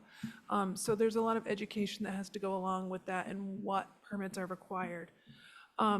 Blocking permits are less time consuming in terms of review and issuance, but just the volume of them makes them equally as time consuming. In 2015, we issued 230 permits versus 503 in 2025, which is our highest number to date. Some of the issues, rescheduling if inclement weather or other issues come up, making sure they don't interfere with, or impact with other projects in the area. Just last week, a road was supposed to be blocked on a Tuesday. We had a house move coming on a Wednesday. Next thing you know, Wednesday morning, the road is blocked without a permit. And that required a lot of coordination to say, I've got a house move coming in this way. This is where all the detour cars are coming. You can't block the road. So there's a lot that is involved in this.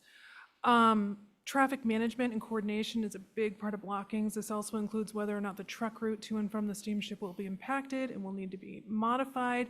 Case in point,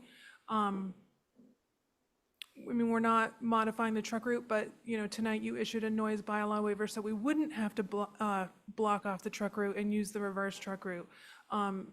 So they'll work at night, but again, that's coordination to make sure that everything flows. And we also need to check on certain permits that come in for electric installations. A lot of times I'll get a permit saying, oh, we're just going to install this conduit. Well, no, you're not, because there's not an approved petition approved by the select board. And then you have to explain to them why they need this. And that's always an interesting educational event as well. So as a result of the number of permits being issued and various impacts to the travelers on roadways, I started doing a weekly email that goes out to this truckers group that I have that I feel like builds or grows every month. It outlines every single blocking and over the road that is planned for the following week. Communications then uses information from that email to issue its own weekly e-blast about specific road closures. So it's a joint, it's a lot in our department, and it requires assistance with the other departments because all of these permits also require sign-offs from police, fire, DPW, NRTA, water, sewer, the building department. So it's a team effort, but it takes a lot of time from multiple departments. But I would say for these permits in particular, especially ours. I am going to hand it back off to Florencia. Thank you, Erica. All right, so in this slide, I will also speak a little bit on the challenges that the office is dealing with and how we can look forward to solving them. So as we saw in the previous slide, for the office, for the communications office in particular, our office manages all town public communication channels, including digital engagement, media relations, and emergency notifications, and assists all town departments in developing and delivering effective outreach message. The current demand for timely and easy to understand information is greater than ever. Adults 18 and plus spend an average of 2 hours daily on social media.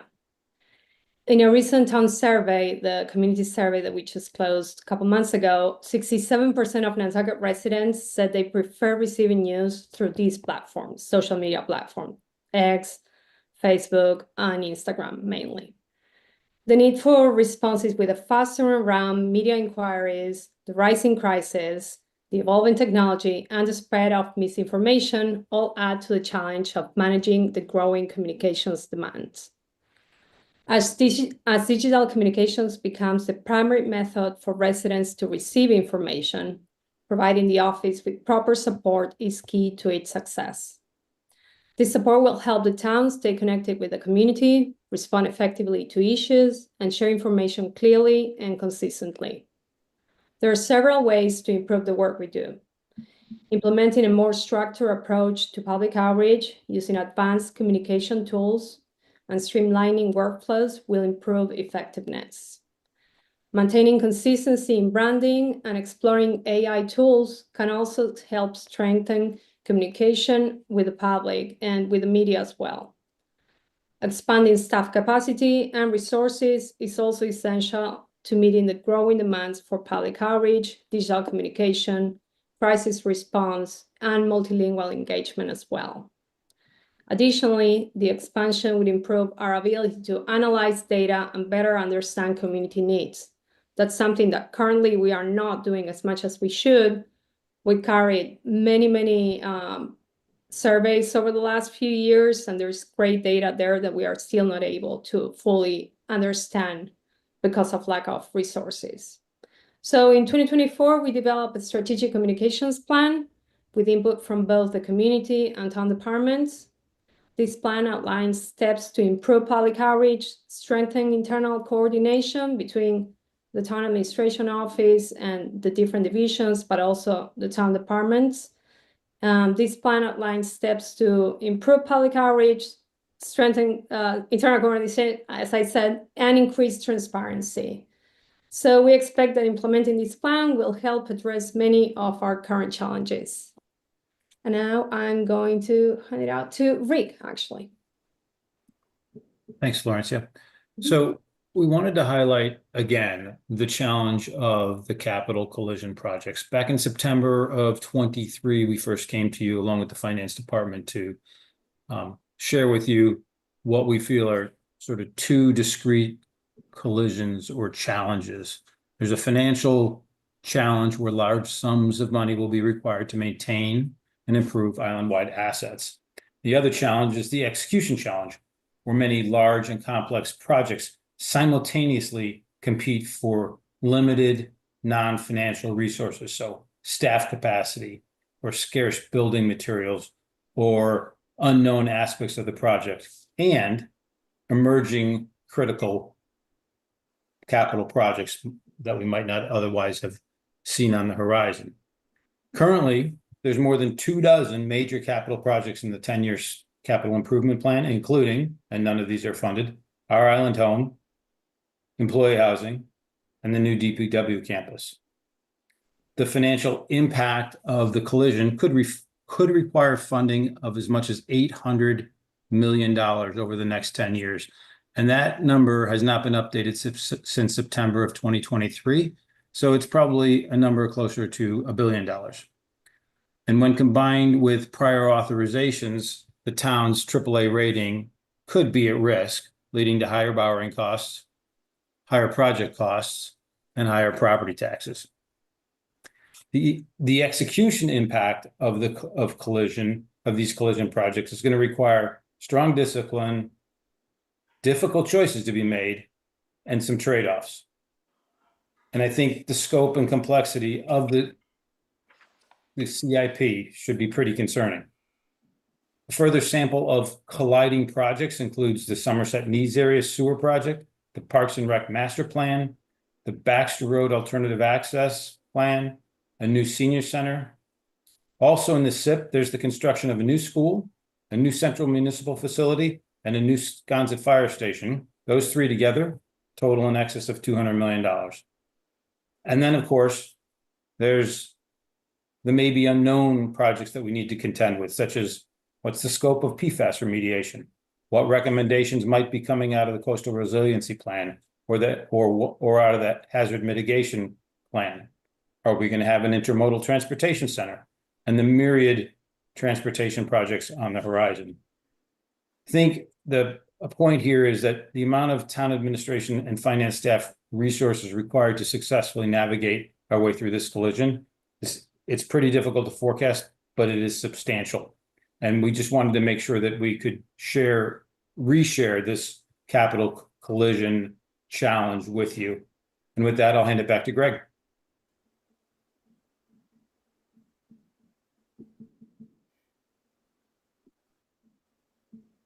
Greg, you're on mute. You missed all the good stuff. So we're going to end on more of a positive note. With challenges come opportunities. So we believe in town administration that we are well positioned to see some key opportunities in the year ahead by leveraging our very strong internal town administration team, by focusing on the select board strategic vision, and remaining committed to our commitment to delivering the best services possible for the Nantucket community. The town administration continues to take advantage of any opportunity that comes our way that strengthens the community and enhances municipal effectiveness.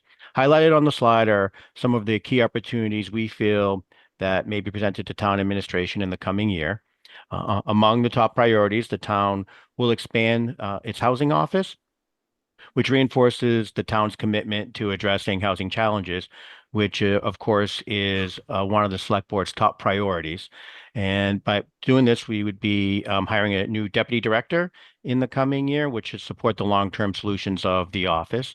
We also hope to reduce the real estate backlog by giving Tracy McDonald some additional assistance by hiring a second real estate specialist, which will ensure a continued and expanded approach to property management. To enhance our government and operational efficiency, town administration, we hope to fill the community coordinator role, which will streamline support for the town's many boards and committees. And furthermore, by refining remote work policies, IT systems, and things like administrative support, the town can strengthen its workforce infrastructure to ensure adaptability and efficiency in a real more modern work environment to stay competitive. With all the voluntary PFAS efforts the town has been committed to for the past 5 years, which are all voluntary for the most part, the town is positioning itself to continue to be a statewide leader in PFAS-related issues, which would also demonstrate to the board as well as the public the town's commitment to public health and our environmental leadership. Through the communications office, as you heard earlier from Florencia, town administration continues to refine its public outreach approach, of which there are many, as you already heard, which fosters a stronger community engagement and encouraging residents and stakeholders to take the initiative to remain well-informed and actively participate in town initiatives. By evaluating new tools and technologies such as artificial intelligence, the town is exploring innovative ways to ensure efficiencies and service deliveries. For example, using AI for meeting minutes, which would help us to be a little more forward-thinking and be more effective.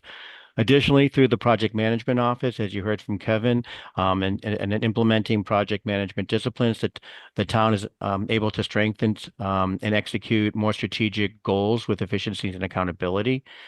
And finally, as the board is well aware, the town looks forward to continuing to refine its classification and compensation framework to remain attractive and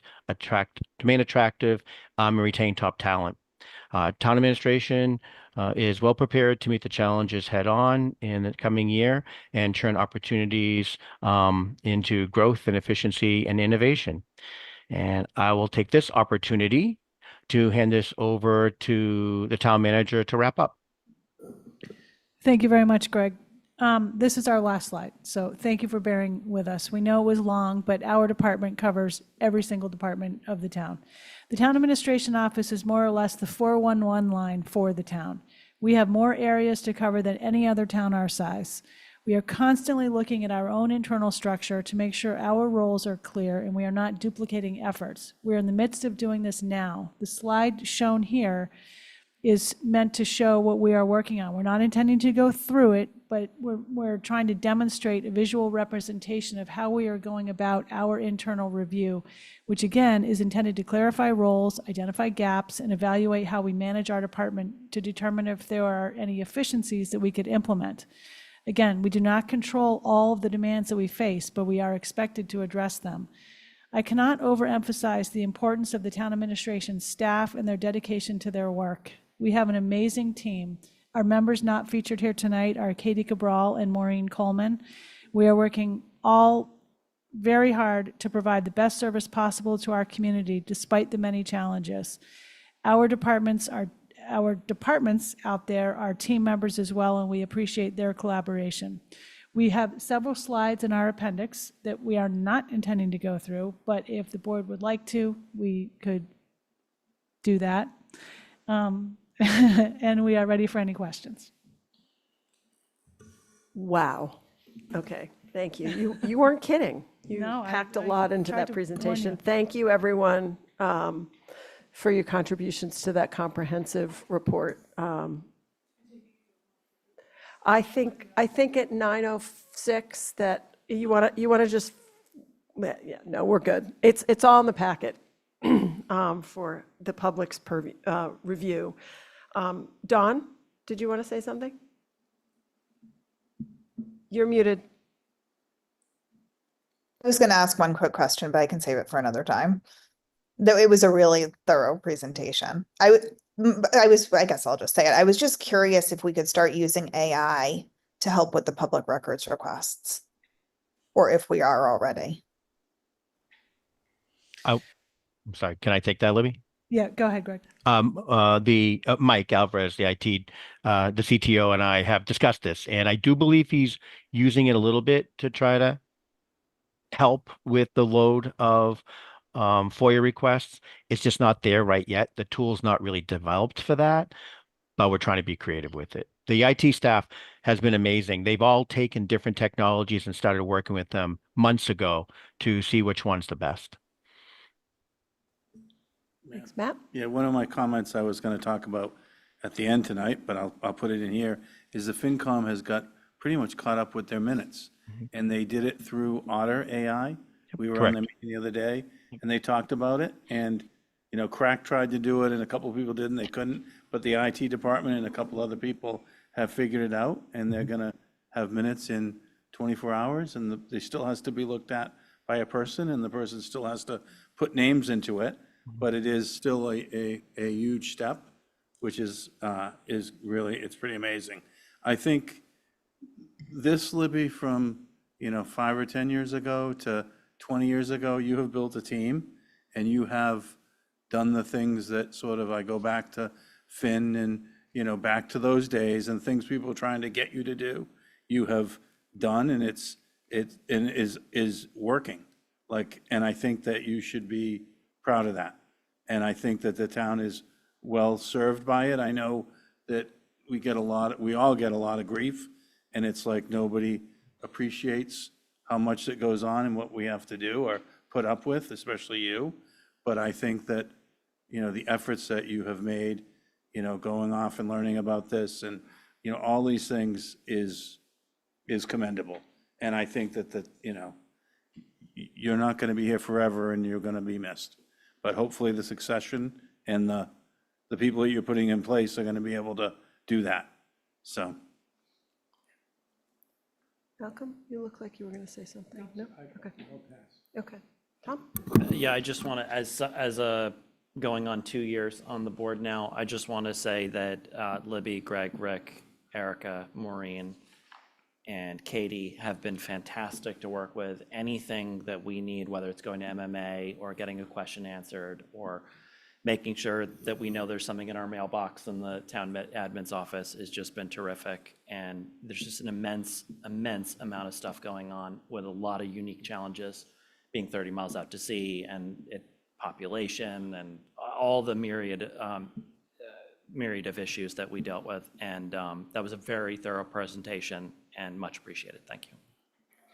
So I'm going to say, I remember not long after I got elected, I remember making a comment in select board comments that the public doesn't appreciate the 10,000 tasks that are done by town administration every day that go unnoticed because they're just doing their jobs.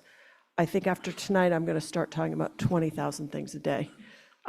Responding to emails, picking up the phone, dropping everything and running out the door when a street's blocked in the wrong place. I mean, I cannot articulate enough from my seat on the board and as chair how much goes on in this town, and that we should all be incredibly proud of that. We often focus on the things that don't go well, and I want to encourage the public to look for the things that do go well, because it is in the thousands every day. And thank you to all of you. And I'm going to give a particular shout out to Florencia and Rick, who stood by me, and I'm going to get emotional, through the wind turbine crisis.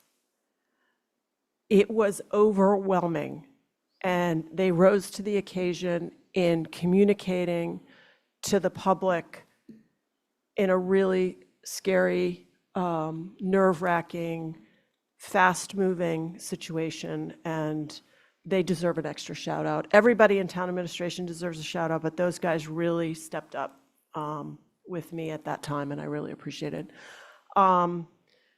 So thank you to that, and I feel like Matt's comments take us right into the next agenda item, which is the presentation of the town manager's composite performance evaluation. And we'll just have Erica put it up, but I just wanted to walk through the process. Through the NeoGov system, each member of the select board did a individual comprehensive assessment of the town manager's performance over a number of areas of work and expectation.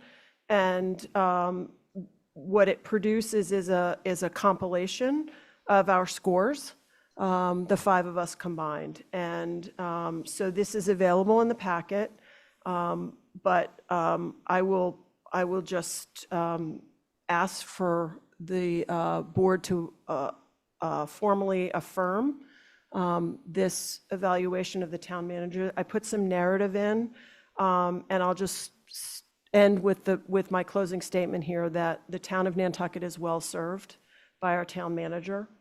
We're lucky to have her, and I think tonight's presentation shows how well she's doing in terms of running her area as well as, the entire town administration. So unless anyone else has a comment, I would just accept a motion to affirm. I'll make the motion in a second. I will say, back 5 or 10 years ago, you would see the 5 different 5 different select board members evaluations. That isn't how it's done anymore. No. That is not, that is not legal because, but the total is here. And there are, a couple areas that are, have way improved, but are still, we all can improve, and they're being worked on.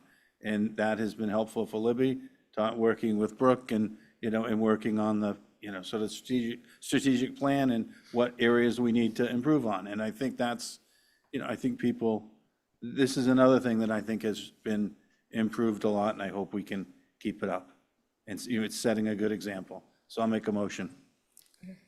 Just one question, Madam Chair. It would be nice if we sort of, even if our scores were blinded some way, or if we had a range of the 5 scores. Can we do that, just out of interest? I don't know. I'll inquire. I'll second the motion. Okay, so we have the motion and seconded from Dawn to accept the evaluation. I mean, I'll get back to you, Malcolm. Thank you. I'll find out. Okay, so anybody else want to say anything, or are we ready to vote on the motion? Okay, Matt? Aye. Dawn? Aye. Malcolm? Aye. Tom? Aye. And the chair votes enthusiastically aye. Any committee reports? I'll do it quick. Did you think what you were gonna? I thought, I think I wrote them. They came back to me. One was the FinCom in the minutes. I thought that was amazing. A few of us attended the FinCom meeting for the Toro discussion the other day. They are recommending, I think it was unanimously, about against making the changes, or they want it studied more, et cetera. I think what's, kind of, and I thought about this today when people are asking some of the questions, we could have answered some of the questions today at the beginning of the meeting, but you were not allowed to. I felt like a little of that with the Toro conversation because we were answering it, but it was almost kind of too late. And I think sometimes people don't realize that we are, we're not dealing with, adjusting the rules and regulations on Turo like brand new, and we're just trying to decide it. We're doing it based on where we are now and how do we get to a place that's going to work for the various stakeholders that are there. And so I think that's sort of that was lost in that discussion, I think, at the FinCom, where they were kind of acting like we were making something new up. And we're trying to navigate an existing situation to improve it for both, for the various stakeholders. So but it was, so I was a little disappointed at that because I think it's important. The only other comment was on Monday, and this is kind of just a general comment, but I'm worried about the costs, and we all should be, of some of the projects we have, because a lot of, if the tariffs stay in place, a lot of the materials we're gonna need are coming from Canada or Mexico or somewhere else. And I had 3 or 4 different calls from salesmen, food company, the drink people I get drinks from. Fortunately, I got them in before, and the guy said I was lucky I got them in before the price increases, but sugar is going up 20% and flour is going up 20%. And everyone's like, oh, we'll buy it in America. Well, it doesn't work that way. The way the whole system's set up now, things are, certain times a year, certain countries are selling this stuff. And so this is going to be, I think we have challenges. I think that we're going to be facing some pretty, I think it could be very challenging unless this is sort of goes away in the next week or so and we get back to the free trade agreement. I think the town is going to be facing some substantial increases on some of this. All the wood, dairy, 30 or 40% of the meat in the United States comes from Canada. I mean, it's things that you wouldn't think about because you just think it's all here. I was and so anyway, I was in a North Country. I was in this place. This is the last one. I was in North Country, and I was there, and they were bringing in turkey and bacon, and it was unbelievable. It was coming in these big honking, pallets, 2 or 3 times the size of a pallet, and they were all from Canada. And so because it's close to New Hampshire. So I think we're gonna. Anyway, I just think it's something for us to think about. Thank you. Any other committee reports? Matt, I gave you a little leeway on committee I know. reports there. Thank you. Well, it's because I was Dawn, having a senior anything? moment early. Okay. All right. It's 9:18. Anybody want to go home? Motion to adjourn. Second. Okay, by roll call, Dawn? Aye. Tom? Aye. Matt? Aye. Malcolm? Aye. And the chair votes aye. Thanks, everybody out there. Thanks for listening. Can I stay and talk about tariffs? You can stay, but there may not be anybody here to listen.